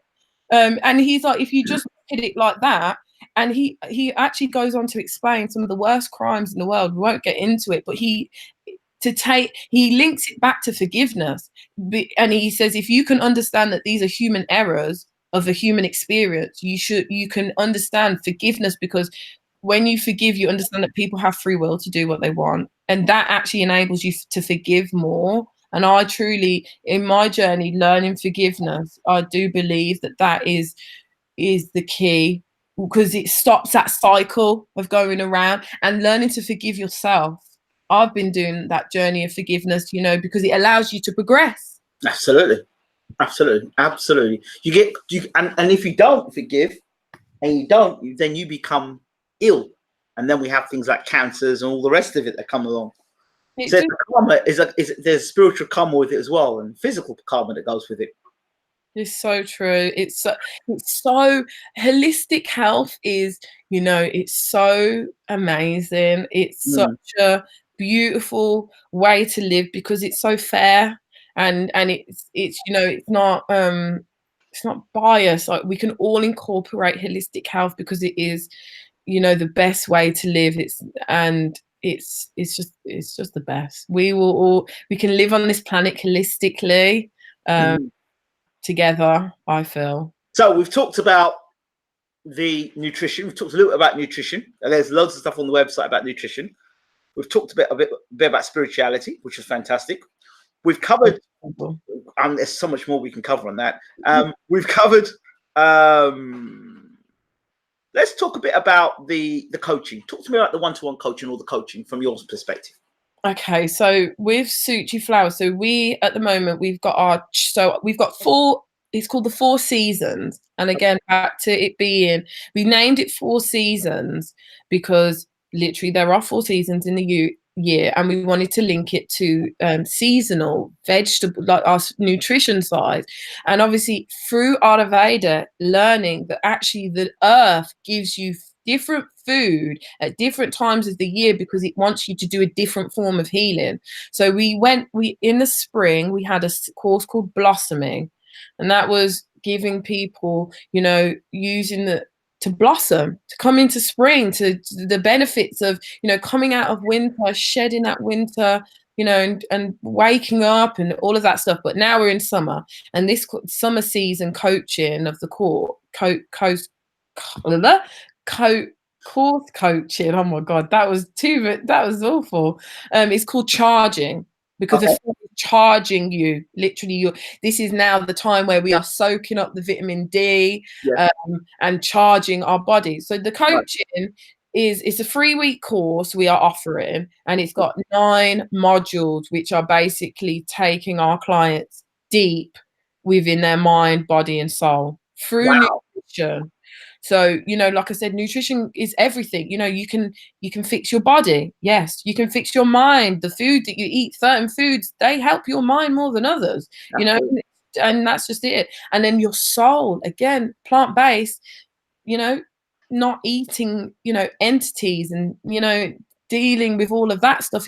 Nutrition can affect your soul, but as well as doing, obviously, the nutrition, it is the well-being side of it. So I can, so I'm just trying to pull up my syllabus now.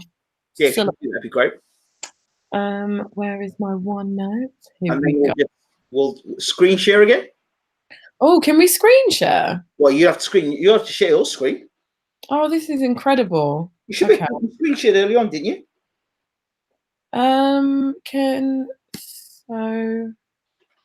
Screen share. Oh, amazing. Lesson breakdown. Got it? I have got it here. Wow, incredible. Share.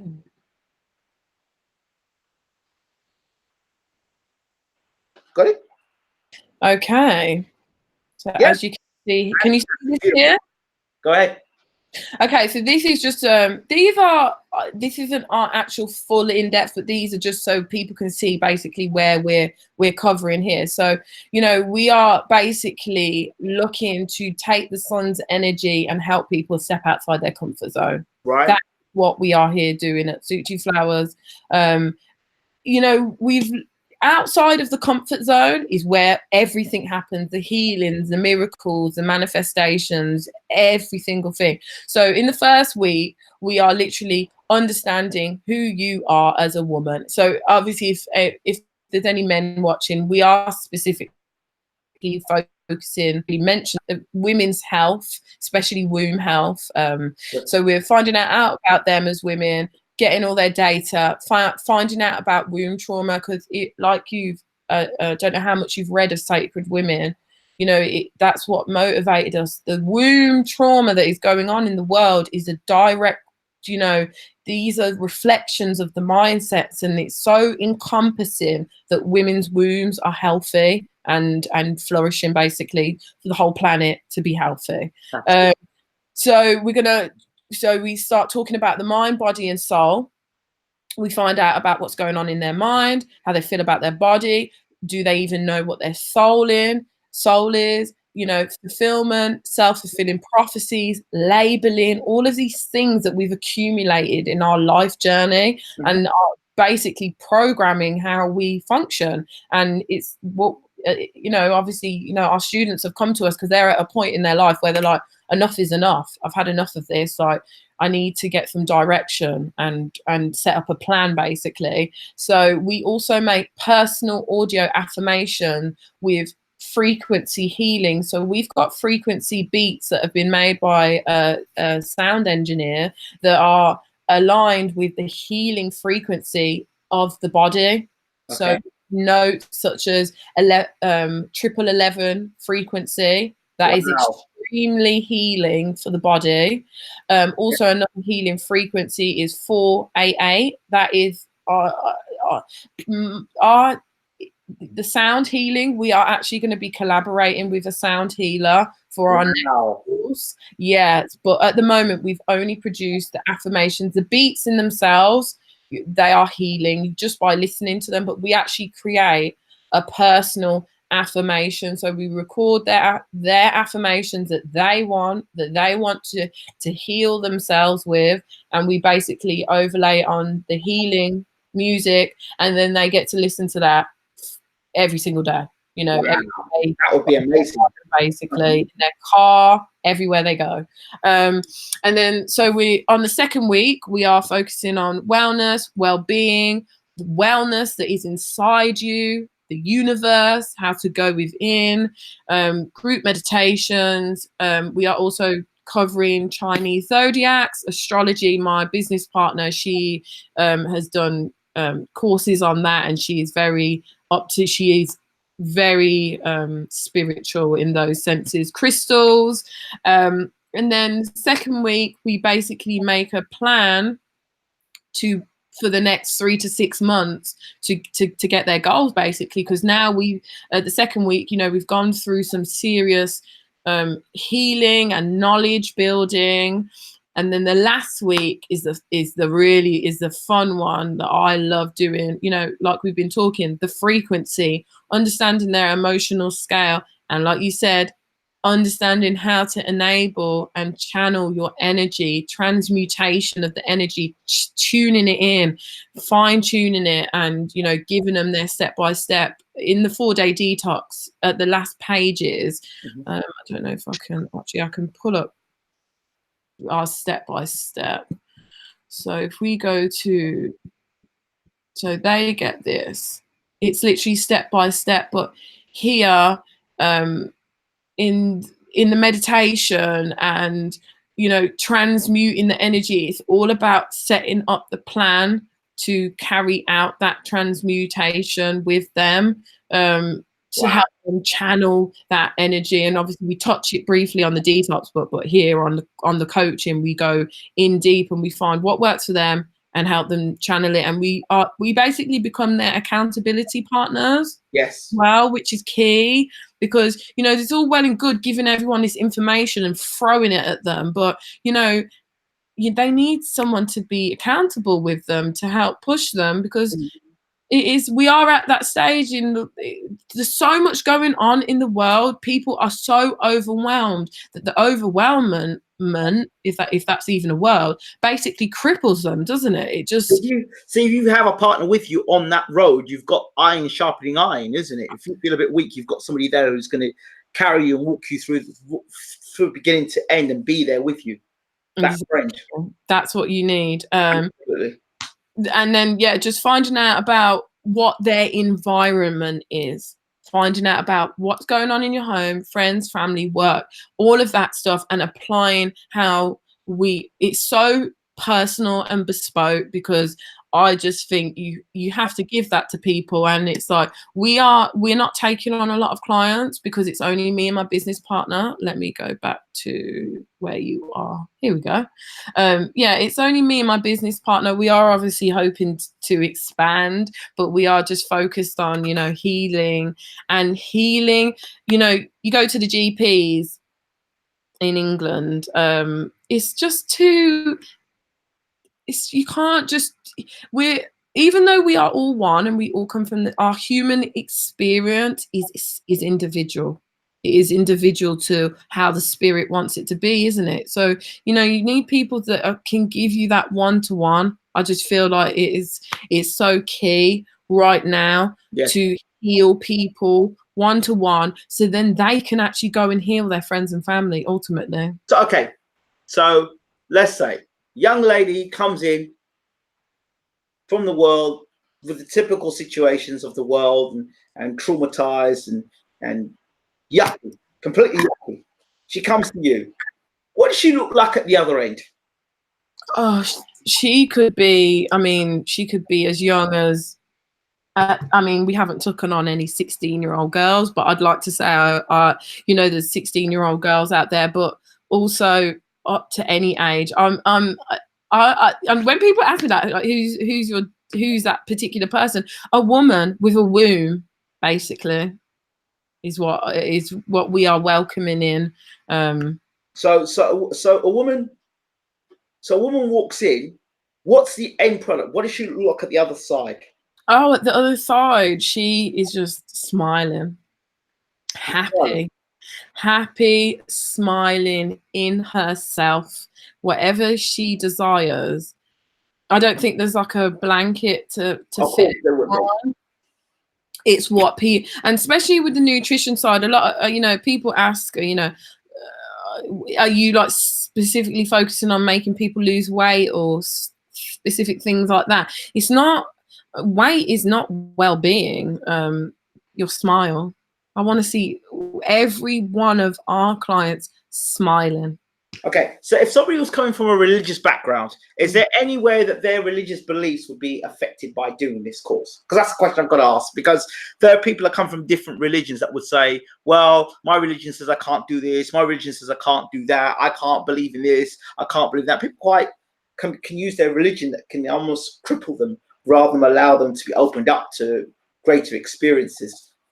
I think obviously if it's a thing where it's like they're saying specific things, like we said, we cover Chinese zodiac, we cover astrology, we cover crystal healing. Now, crystal healing, I've got certain people who aren't happy with me doing that for whatever reason, from my faith, but it's just it's a bridge that needs to be. It's been so, again, these 3 magic words, it's the agenda that has been taken over for the last 2,000 years, for whatever reason that they did it for. But ultimately, in the actual religious texts, they do talk about astrology for sure, that one. And I think people, if they don't want to talk about crystals, astrology is spoken about in all religious texts. And even I'm obviously been raised a Christian my life. My business partner now, she is Malaysian, but she is been raised in the Islamic faith her whole life. And she read to me at the start of when we were talking, she read the start of the Quran. Now the Quran says, I'd like to say I'm right in quoting this, but basically, it says, Allah, that is basically, he has created worlds. There's an S on that word. It's a plural. He didn't create one world. He made worlds. And it says that right at the start of the Quran. So, the agenda has been the agenda. The spiritual books have came forth. They have been created by man. So it's like people need to understand that them people aren't here right now. And in that period of time, there's been 2,000 years or X amount of years that have transpired with lots of people and individuals. So I'll just say, keep an open mind. Keep an open mind, because, nothing bad is going to happen to you. Absolutely. The bridge, I think, because it's all said in Bible, the witches were burnt at the stake because I think there were astrologists and stuff that the witches. I presume the witches were women, but anyone knows their Bible knows there was a lot of hating of women in the Bible as well. So it's they're spiritual books, aren't they? They're not us. The stillness that's within us. Do you know what I mean? Like, it's not us. It's written text. There was alchemy and alchemists in the Bible as well. So I don't know. It's a mindset. It's a sleep. It's an apnea of society, because it's so deep, the conditioning. But he explains it. The conscious mind, when you condition that conscious mind, it just goes attack mode, and anything that comes in that tries to go against it, it's powerful. It'll just reject it, like the same way people obviously, the mind is powerful. It's just so powerful. If you can take someone's mind and manipulate it, you can get them to do anything you want. Or believe anything. That's what the media is there for, right? Well, there we go. The media. The greatest false prophet there is, eh? Yeah, we and that's why we're here, and we're setting the media straight with our, like Malcolm X said, he did say, educate yourself, get your own businesses, get your own media outlets, get your own everything, because otherwise you're going to have to listen to their agenda. Absolutely. And Absolutely. the agenda is not helpful right now for our agenda, which is obviously well-being. Cool. And so we've talked about Suciflower. I got it right now. Suciflower. Did I get it right? yeah, you did. Suciflower. Boom. So Suciflower. So we've spoken about the coaching. We've spoken about nutrition. We haven't spoken about wealth, which means the second business we need to talk about. Ooh, my new baby. So let's talk about money. Let's talk money. Dash money. My mentor Nikki, she's literally like, you're gonna get your shmoney up. All jokes aside, though, everyone like the wealth. It's not just money. I think what it is the understanding the two. Money is money. It's a tool. It's just it's actually energy. There we go. It's just energy, because it is obviously a manifestation of the conscious mind that's created. Coming out. And ultimately, learning through my education platform, finding out that money, in the sense of money, paper money, obviously actually started from gold. So if we're going to talk about money, it did. Let's talk about gold. Do you know what I mean? They say that the gold is for the kings and queens, and money, paper money, is for paupers. It's how it's been. It's how it's been. Obviously, the dollar used to be gold standard backed, but that's not backed anymore. That's why money is now. Money was always energy, because it was always a conscious construct. Yeah. It was basically made because rich people had China was the first place to print money, to make money. I think it was in like the 1600s. 16.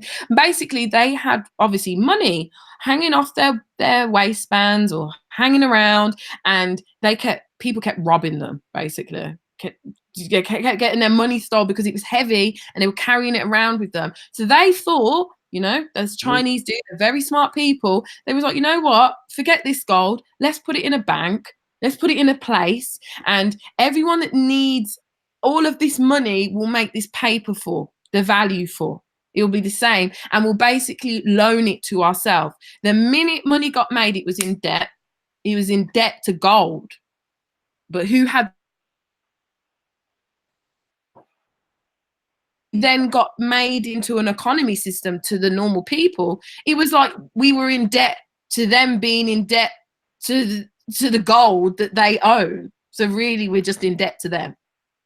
That the circle comes back to they are in control, because they have made an economy based off the gold that they owned. And that was and it actually goes deeper into explaining where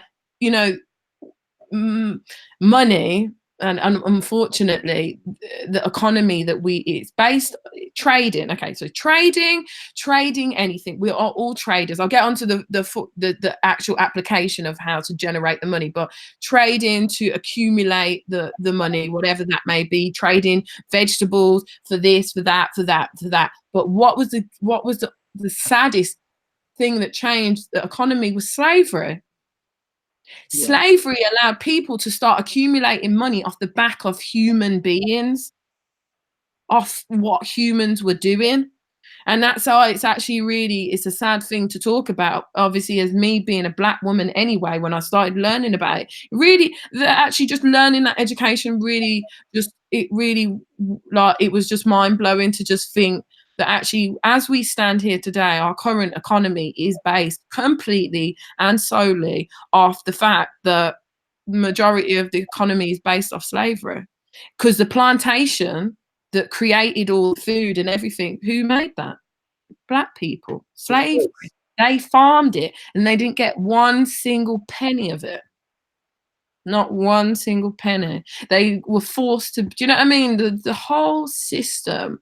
And ultimately, not just, obviously it started with black slavery, but, you know, there's just so many different forms of it that the economy got based off.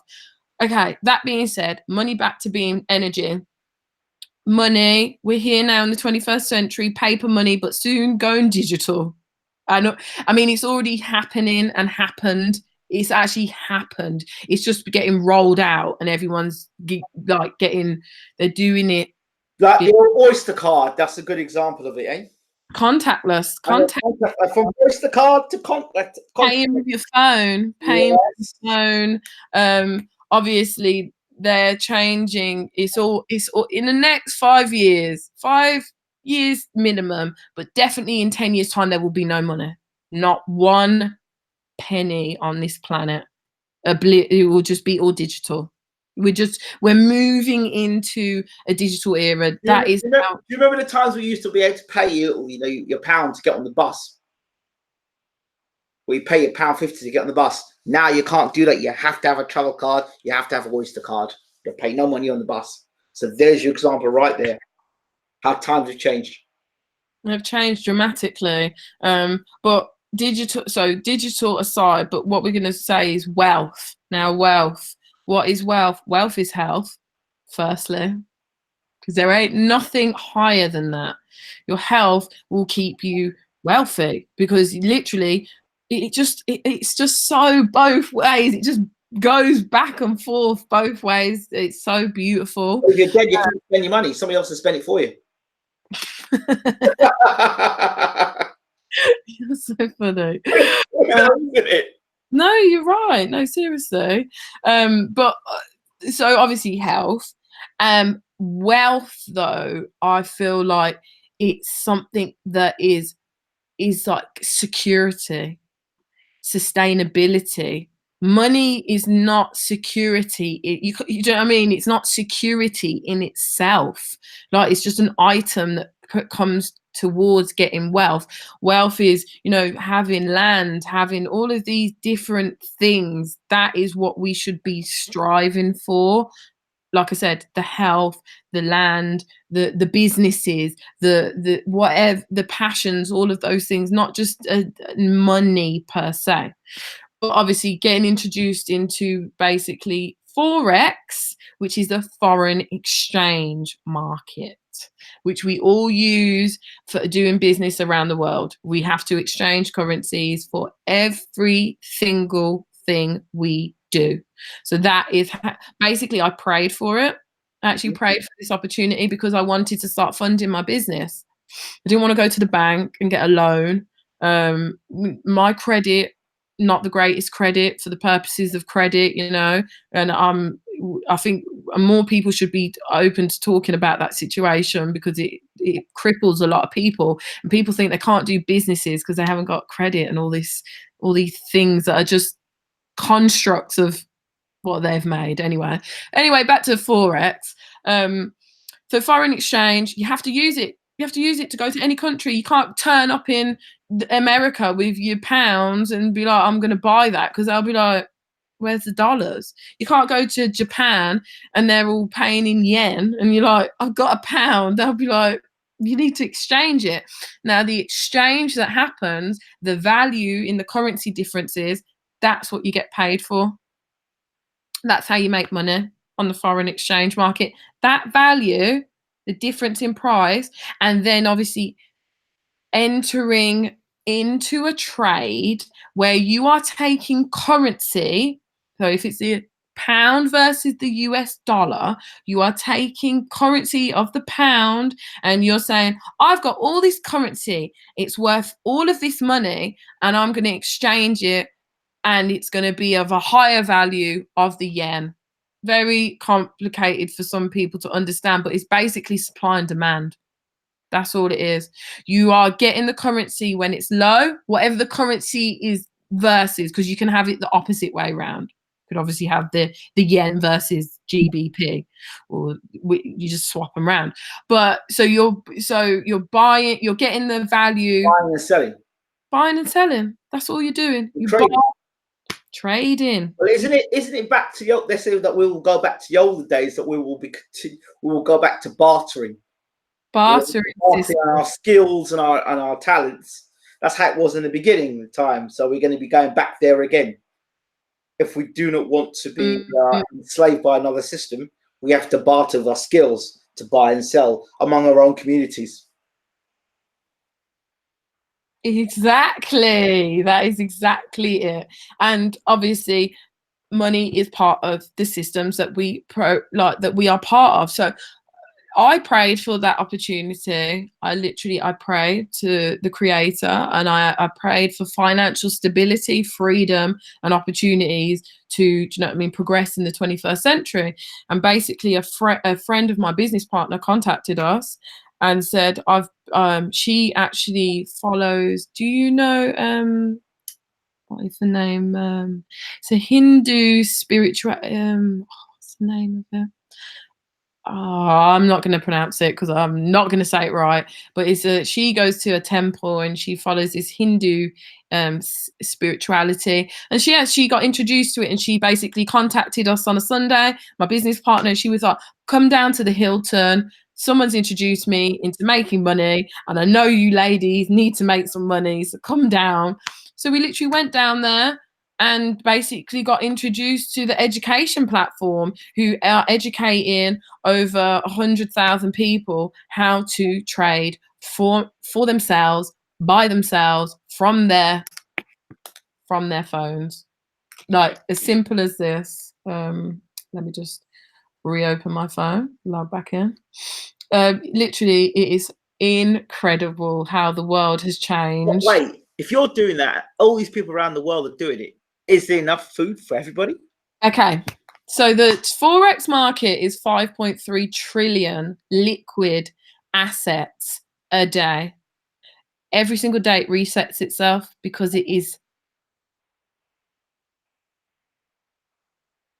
of the day. For me to do business and do a business transaction with someone on the other side of the planet, they have to change their currency into mine, or vice versa, for us to make the purchase. Otherwise, there will be no purchase. No business will commence. And obviously, to go on holiday, which everyone is doing, not even on holiday, business, whatever it is, you just have to do it. It's incredible. It's been around since the 1980s, the Forex market. Obviously, it has been kept by the elite, as they always like to do. But the digital world, they are trying to control this digital world, and they're in there. However, they can't control it. It's a beast in itself. Like, they can't control the internet. Like, it's a beast, and that's why we're here talking about what we want to talk about, and they can't obviously just shut us down. I'd like to think they can't, you know. But basically, yeah, now you can do it from your phone. So let me open up my trading account. I am fascinated. Oh, hold on, sorry. Could you teach on this? I can teach on this. I could open up my screen and show you about charts right now. No. You could save that for another day. Okay, so literally, I don't know if you can see this. That's a fantastic screen. I can see. Right. I can see we're in a deficit of £6.41. Well, is that a deficit? No, it isn't a deficit. Yeah, it is. It is. It's 3 trades that are open. Basically, I opened them. I'm holding them over the weekend because they're going to actually. So this is the euro versus GBP. Currently, as Brexit is going down, GBP is losing value. But basically, the market breathes. All it ever does is go up and down, but it breathes. So when you get into trades, I will teach you privately. It breathes. So it does what it does, but it has breathing moments where it does the opposite, because nothing is just one stagnant line in human experience anyway. So like infinity. It's like infinity, but I can actually show you something really incredible. Go ahead. This for your viewers, this will blow their mind. So basically, the market has memories, because the market is. This is how this leading educator, his name is Mike Miles. Wall Street cheat sheet. Hold on. Forex. The Forex market, how you see it, is basically it's a visual representation of human emotion towards money. That is what Forex is. So it's controlled. It's actually 10% technical. I'm trying to find, where's my browser gone so I can share my screen. I'm taking this in. So it's 10% technical. 10% technical and 90% psychology. And you can break that down into 45% psychology of the trader trading, and then 45% the market, because the people who run the market are the banks. Obviously, the banks. Where is the screen? Where are you? Can't find you. So how much of this time does it take up of yours a week? No time at all, because basically the education platform that I'm with, where have you gone? You've like disappeared off my browser. Sorry, I'm trying to. You have, or the money house. The money. Sorry, I'm trying to find you. I'm right here. No, the browser, so I can share the screen, and then I can't actually see. I don't know where I've gone. You're sharing it on your mobile phone. No, this is back through my laptop. I'm surprised that you haven't actually commented on the fact that I can just. I can't see the screen or anything. Okay, I'm sharing the screen now, so I can show you the human psychology. Yeah. No, you're sharing me. Hi, it's good to see myself though. There you go. That's it. Okay. Yeah, great. This is going to look very foreign to you all right now, but I'm just going to quickly, just so you can see, because I just music. Looks like music. I love that. Everyone sees it in different ways. Okay, so like I just said, this is euro versus the GBP versus the pound. Now, this is all the way, you can see the chart from 2003 market history up until the present day now. So that is literally what it looks like as a visual representation. Now, I'll just quickly do two things because then it will explain what I'm going to show you in 2 seconds. We are here now. Yes. See my cursor here. So what would you say that price, this whole line is price. Price was here at one point and now it's here. So what would you say that price has done since 2003? It's had a very sharp, steep rise, and then it's dropped, but it's dropped, but it has not dropped as deep as as deep as what it was back in the early 2000s. Exactly that. In general, we are just, for the general purposes, we are actually in an uptrend. But what about all this talk about the stock market crashing? Is that all fear or is that real? No, stocks are completely different to Forex. I don't trade stocks. I trade currency. Stocks are the markets. Let me show you. Okay, so as you got that right. Yes. And look at this now. Within the market, this is actually what is happening all the time. The market is going up and it's going down. It's going up and it's going down. And you can actually name the things: disbelief, hope, optimism, belief, thrill, euphoria. This is the peak of a price, supply and demand. What happens when something gets too much? When there's too much euphoria, you need to breathe and relax and calm down. But obviously with the market, what happens? Complacency, anxiety, denial, panic. And all it does is it just keeps repeating itself again and again and again, because it's based on human emotion. What about the emotion of a god? Well, obviously gods don't need money anyway. So if we reach that point in human experience, Forex, this talking about Mike Miles, who I just mentioned, he is very much for he is a 7-figure trader. So Yeah, he's a multimillionaire. But he ultimately wants to push for people to empower their bank balances to the point where we are so wealthy as humans that money doesn't exist anymore. Imagine that. He's actually pushing.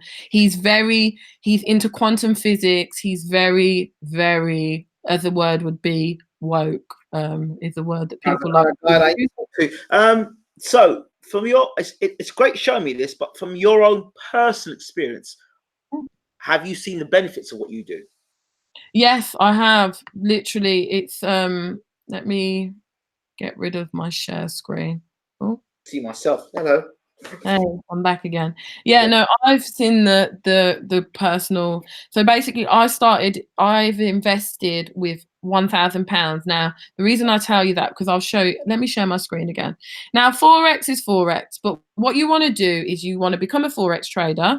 Everyone should be trading, because we're ultimately trading our time for money. That's what the general public is actually engaging in right now. And ultimately, Christopher Terry, who has made this education platform, has explained that, and as spiritual people, when you exchange your time for money, what happens? There's never enough time, is there? You're always running out of time, because humans need to chill out and relax and you know what I mean, do other things. So then it's like, if you're always exchanging your time for money, how are you ever going to develop? So with Forex, the best way to, it's called compounding. Compounding, you know what the banks say to us? And they say, put your money in our banks and we'll give you 5% interest for the year. Yes. Well, what does that mean? That means you give them £1,000 and in a year they'll give you £50. But remember, you can't take any of this money out, otherwise you won't get this £50 at the end of the year, because £50 is 5% of £1,000. Right. Now, Christopher Terry has educated people and myself, and is planning to educate 1 million people globally to do, is to make 1 to 3% ROI. What does ROI stand for? Return on investment. Go. Return on investment. Return on investment. Not Republic of Ireland. Pardon? Not Republic of Ireland. Not Republic of Ireland. You're so honestly, you're quick with these little banter ones. I am. Go ahead. So yeah, ROI, not Republic of Ireland. Return on investment. Yeah. So let me just. Is that correct? Yeah, that's correct. So 1 to 3% a day. Now, some people, when I've discussed it with people, they're like, and even me, when they said it first, I was like, what? Only one, you just hear such a low number and you think that can't amount to anything. But yes, it can. Because when you're making 2% of £1,000 every day, what's that? That's £20. So in the first month, you make £400. Now your account is at £1,400 after the first month. Now most people come to Forex and they obviously they know that you can make lots of money. So they're like, I want to be a multi-millionaire tomorrow. It doesn't work like that. You need money to make money, or you have to grow your money and be patient, because obviously if you come to the table with 100 grand, yeah, but you best believe that you can make 10 grand a day easily. I've seen it. There's people in our team of students and Forex traders that are literally, on 4th of July, this 23-year-old educator, he's educating people. Let's just say he made 6 figures on one day, in one day. So back to compounding my £1,000. £1,400. Now I've started compounding this month, so at the end of July I will be at £1,400. So now I'm compounding 2% of £1,400. So now my amount's going up to £28. Okay, people might think, oh, but I want it now. But patience is a virtue, and that's the most amazing thing about life. When you get to the 6th month, as you can see, look, your daily profits are increasing because your account size is increasing every month with your monthly profit that you've made. Right. So you're at the 6th month now. You've now turned that £1,000 into over £5,000. £2,000 with making 2% returns. Now your daily profit starts changing. Now you're making £100 a day. So on that 6th month, you've now made over £2,000 in a month. What does that mean? That means now you're at 7 grand. What does that mean? That means you're now making even more daily returns, £150. Now you can see where we're going with this one, can't you? Yeah. So this time next year, my account size will be, as you can see there, £40,000. Now I'm going to be making £800 a day. So obviously, if people wanted to come to the Forex market, like I said, with £40,000, you can start making £800 a day. So in a month, in one whole month, you have made 16 grand. Now you're at 56 grand. Now you're making 2% a day of 56 grand. Now we're talking grands a day, aren't we? Wow. Wow. Now let's get to the 18th month. Let's break it down to 6-month periods for people. So this time in 18 months, my account will be, remember though, you can't touch this money. Do not touch the money, because you're just going to, obviously you're making return on investment on what you've got in there. If you keep taking money out of it, one of the educators says, you need to sit on your hands, you put your trades in and you sit on your hands and you do not touch that money, because, you know, it's an investment and investments need time to grow, just like the seed needs time to come out of the earth. You know what I mean? You can't be impatient and be like, oh, you know what, plant, I'm just going to rip you out the ground because I'm being impatient, because then it'll just die. So yeah, back to the 18th month. I am now at £300,000. Wow. So what am I now making? People are like, oh, just 2%. Yeah, 2% on 300 grand. That's 6 grand a day. You are only risking 2% of your account. That technically means you could have like 10 trades in a row. As long as you're risking only 2%, you're only ever going to lose 2%. But you could make way more than 2%. But we were always trying to keep it safe. Slow and steady wins the race, as we all know. So yeah, like you said, you can see there, on my 18th month, 100 grand profit. Wow. So as you can see, now the game's changing. So yeah, 2 years from now, I would like to say, providing that the Forex market does not implode on itself, I will obviously have £3 million in 2 years from £1,000. I mean, if that's not an investment, I really don't know what is. I mean, to be honest, I'd even take £1 million. You know, I'm not a greedy person, so that's the maximum. Well, wait, you're a greedy person. When you get the first mil, you're like, well, if I can get 1 mil, I can get 2 mil. If I can get 2 mil, I can get 5 mil. If I can get 5 mil, I can get 10 mil. So at what point do you stop? Okay, so could you? Is there a way you can take some money off the investment and leave some money in it to grow, and invest the money elsewhere? You can grow it in another part of the market. Of course, this is a wealth plan for people who are just happy to have that 1,000. Think about it. If you put £1,000 in, what different? If you had it in the bank, you would only be expecting £50. This educator says, he said, take your £50 out and be happy with it, and leave the rest of the money. Wait, if you were to take, let's say, for example, I got to 100 grand, and then every time I got to 100 grand, I took 50 grand out and I kept 50 grand in there. Let that 50 grand keep growing and don't touch it. And the other 50 grand I work with for a year. How does that work out then? Of course, you know, at the end of the day, it's your trading account. This education platform is incredible because it empowers you as a trader.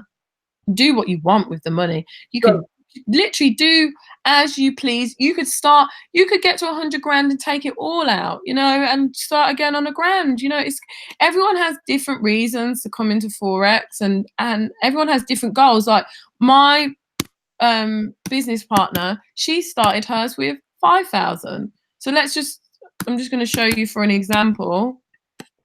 how it all changes, and it changes dramatically. Dang. Dramatically. I know an individual who has just invested 20,000 on their compounding plan. She just had 20, she inherited it from her auntie. Can you see those numbers? Because if you're starting with 20%, 20 grand, in the first month, you've made 8 grand. Do you know what I mean? And it just goes on. It's just multiplied. My eyes water. You know, money for money investment is one of. Have you read Rich Dad Poor Dad? Yes, I have. And the guy that's in it, yes. Yeah, so his money.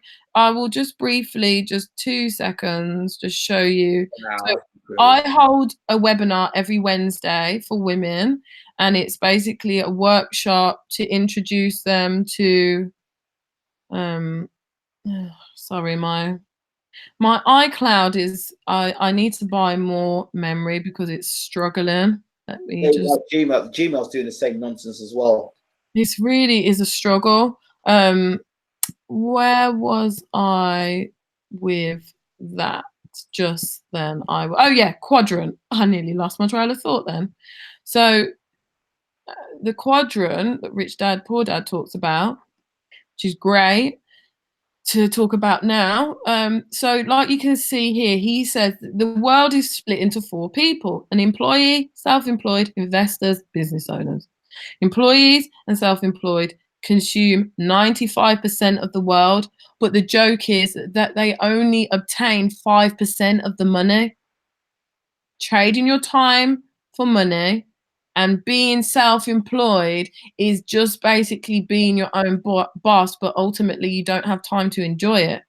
Now, if we look over here, 95% of the world's wealth controlled by 5% of the people. They comprise business owners. And look, people think that people are doing Forex. You know, it's not big. It's really, people don't invest their money for money because it's been such an elite skill set for some reason, obviously, for whatever reason. But now, Christopher Terry, he is a self-made man. He's come from nothing to something. And he's basically, what the question you asked then, what do you do after you've accumulated so much money? Yeah. Christopher Terry's answer to that was, you give back. You give back and you give back and you give back and you give. The more I give, the more. Remember, I started the show off. The more I give is the more I receive. The more I receive is the more I give. Exactly that.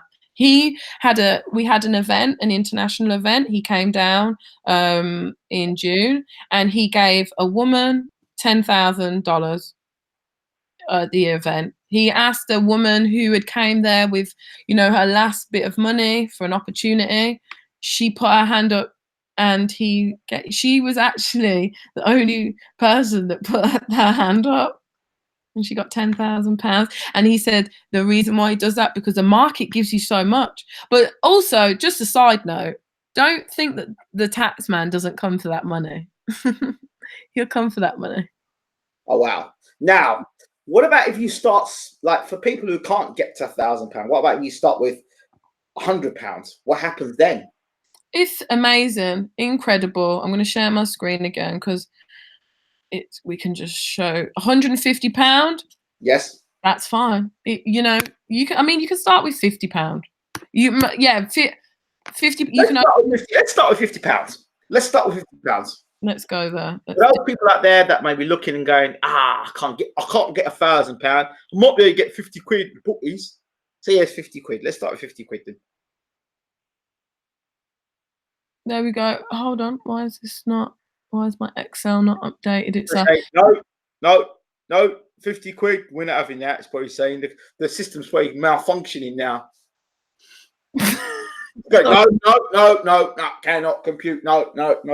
I know it's 50,000, but I don't know why this sum. What date any broadcasters in it? Go on, say it.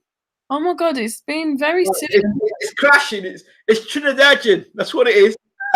It's actually crashing. I mean, you can see here. Okay, so let's just go for. I don't know why that total is not. There you go. See, it doesn't take £50. So all those who were thinking, I'm going to stick 50 quid on, forget it. It doesn't work. £100. I'll show you the actual official Forex Forex compound. There we go. See, your system crashes as soon as we put 50 quid. You've probably got an elite system right there. Oh, seriously, I'm not elitist. I promise you. Everyone. Your system looks pretty elitist. You won't take 50 quid. Oh no, it was correct actually. I was not looking at it correctly. Hold on. There we go. So talk to us. We have. Am I working out these numbers right? Yeah, 160,000. Oh, hold on.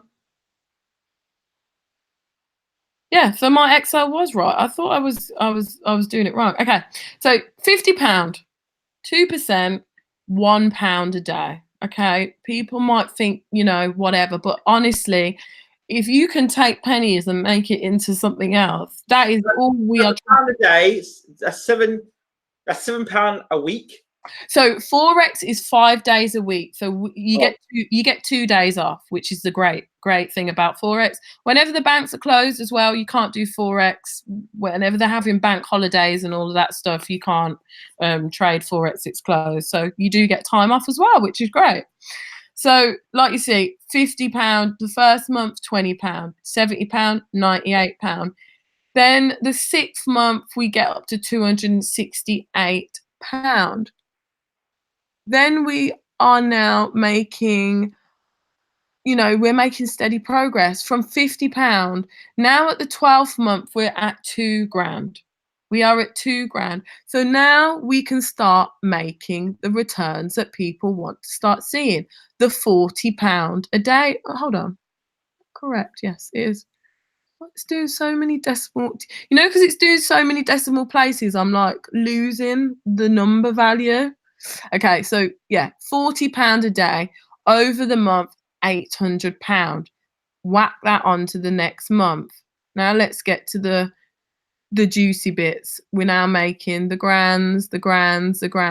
Now at the 18th month, we are now at £15,000 from £50. The £50 one obviously takes a while to see the rewards, to say obviously it's still a reward going from £50 to £2,000 in 12 months, because if you put £50 in the bank, they'll give you 5p.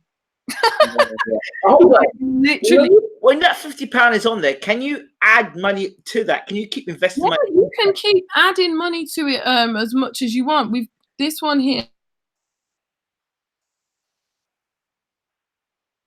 Let's change this. Say you add £10 a month. I don't know. Let's say you add another £50 every month. Yeah, so that's £100. So let me just pull this down, make sure that's all correct. There we go. This one's it's £50. It does, when you get to that, it does actually make a difference in the first year, to be true, because with this one you're only at £2,000 because you're not adding the £50. But if you are adding your £50 every single month, oh my god, this is. So you added £50 every month to your £50 you've already got there over 12 months. So you get your, if you're adding that £50, it takes you to nearly £7,000 at the 12th month. So you are up a considerable amount. I can't explain how amazing money for money investment is. It's beautiful because it's just numbers, and numbers don't lie, but unfortunately humans do. So, you know. It's true though, because I mean, look, even the Excel spreadsheet, there's no lying going on. It's, you know what I mean? It's just working it out based on the numbers. So, but let's go to the person who really just doesn't want to put even that, you know, because some people just, for whatever reason, they just cannot invest any more than this £50. You know, they can't. So let's get to the 18th month. We're at £15,000. Wow, incredible. And then as you can see, this is when we start flying again. £300 a day, 6 grand that month, 21 grand, 30 grand, 40 grand, 60 grand, 80 grand. And then we get to the 100 grand. And then that month, you are just, that last month of this 2-year journey, you are just happy. I mean, someone that's gone from £50, I'm assuming at this point, they are now in a position to buy a house cash, hopefully, or at least put down a considerable deposit to get their first home. In England, you've seen the ISAs, haven't you? The ISAs, the help to buy scheme. But wait, hold on. So if you pass away and that's still going, what happens? I don't know the answer to that. I wouldn't even like to give you the answer, but I could find out. I haven't actually questioned that myself, because I guess it's because I think I'm going to live forever. Yeah, but the fact is, if somebody passes away, how many open accounts would there be of that money, and how would you claim that money? How could you claim that money?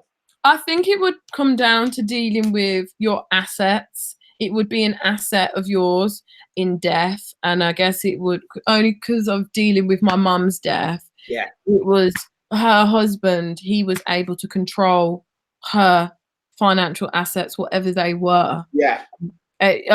Providing he had, like, do you know what I mean, login.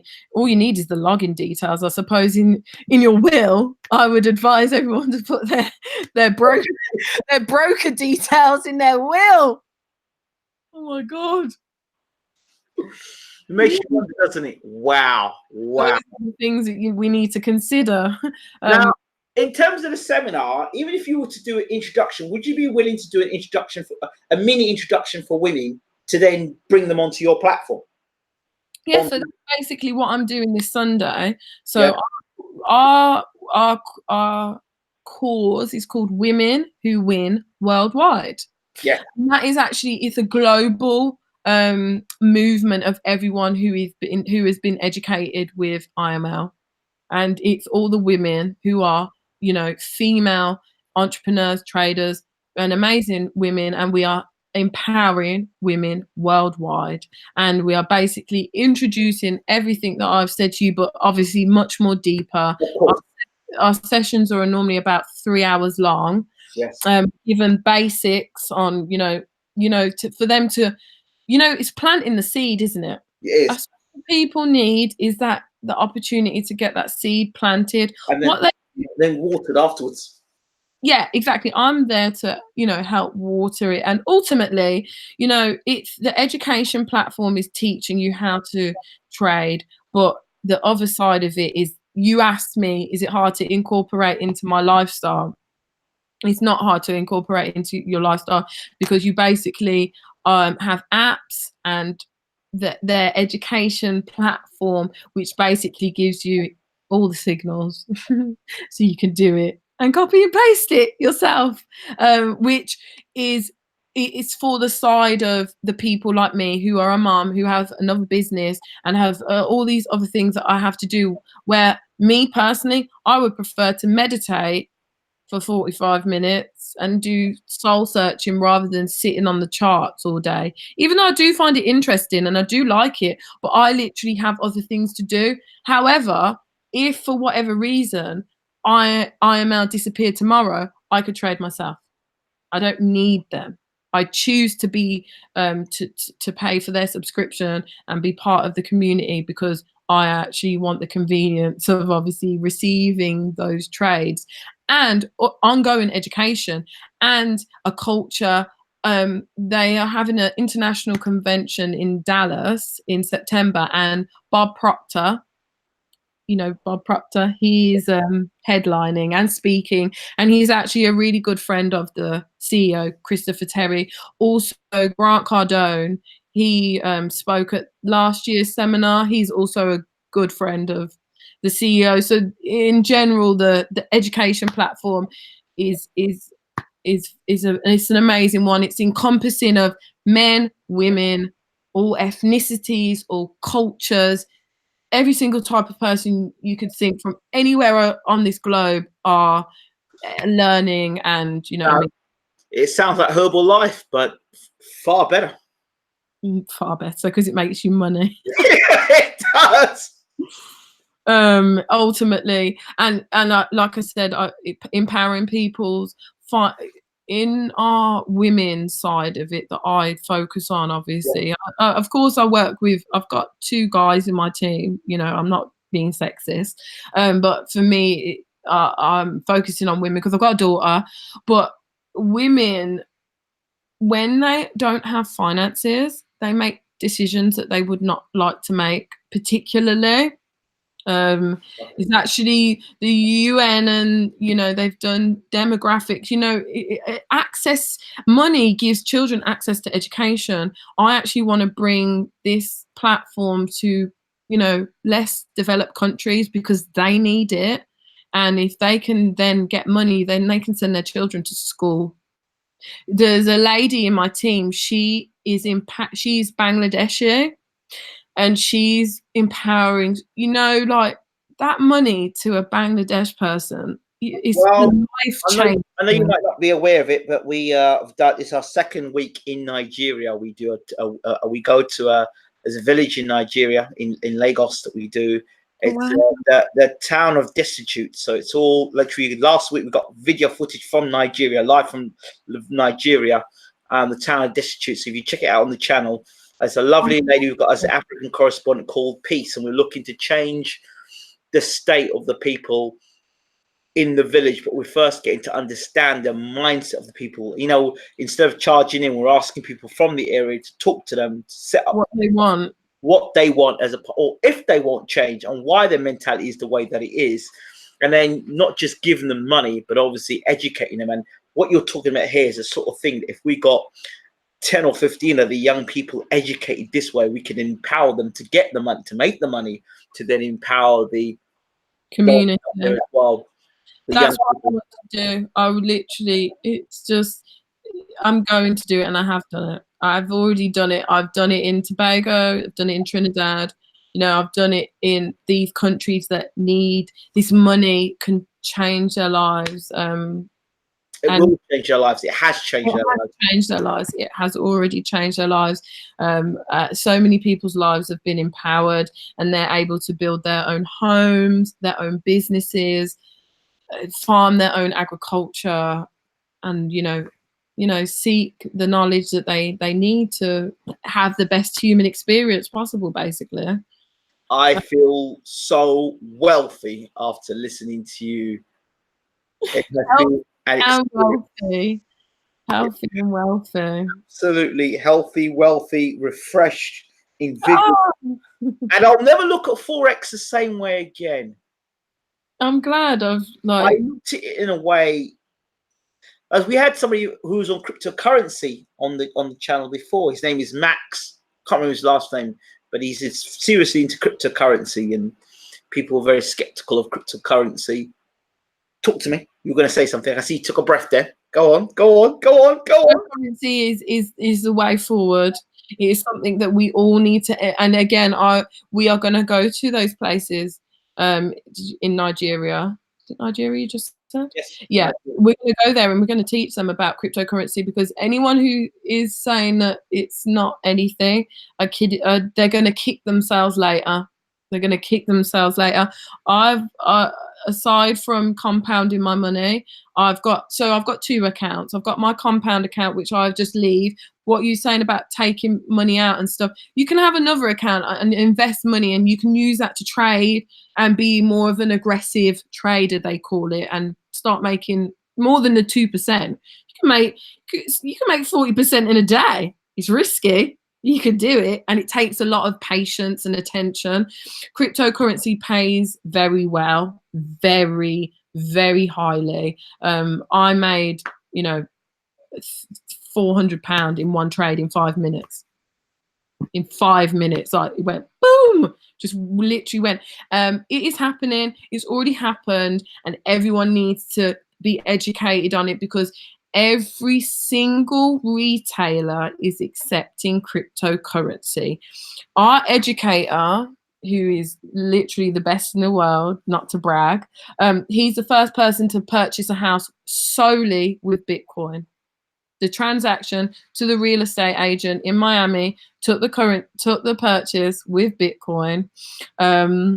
Microsoft are now accepting Bitcoin on their payments page. Facebook, Amazon, all of them have got domains registered for cryptocurrency. They're about to make it happen. Facebook are going to make their own banking system. It's deep. It's deep. The crypto world is happening. It's happening behind everyone's back, and everyone's just going to have to accept it. There's actually two bank cash machines in California where you can go with your Bitcoin card and you can actually get cash out. You can actually take cash out. So, yeah, we're going to be doing serious education. I think that's a new world that I will definitely be stepping into very, very soon. I've already stepped into it. And I've already made the money that needs to be made from it. I think that ball's going to get put to one side, and that's certainly a world that I do believe that you need to step into, because you know, when you have talents and you have information given to you and seeds given to you, and you have the revelation and knowledge of how to tap into that. And yet then you still ignore it because of we talked about the conscious mind, where it tells you, oh, it's negative. Oh, it's some sort of different to what you've been taught. Exactly. So it's what you're being taught. So that's where, because of the spiritual exercises that I've been doing, it's stronger. I can go, I'm seeing this, and I'm seeing the wealth in this. I'm seeing the wealth in it. I'm able to see a land of opportunities that may not have been available to me had I gone down the traditional route of what they had taught me when I went to school. And now, because of the elevated place that I'm at, I can see from an eagle's perspective what is going on rather than being a foot soldier. So I am just absolutely blessed. And people who tune into this tonight and tomorrow and whenever they do decide to tune in, across Africa, in the UK, in the US, wherever they decide to choose, across Europe, they will truly be blessed by you and your fantastic words and energy. So I feel blessed. I can just tell you, I feel blessed, and I just want to send the most love and light. You have everyone's life. You have. You have just being here and spending the time. You know, we started this conversation at 11 p.m. It is now 2 a.m. in the morning. Oh, it's gone so quickly. And you said to me, oh, I'm going to be so nervous. And I told you you'd fly, and you have done. Honestly, I'm so grateful. I'm grateful. And the three things we hit tonight, we inspired. We didn't inspire, we inspired. Watching you, we were inspired.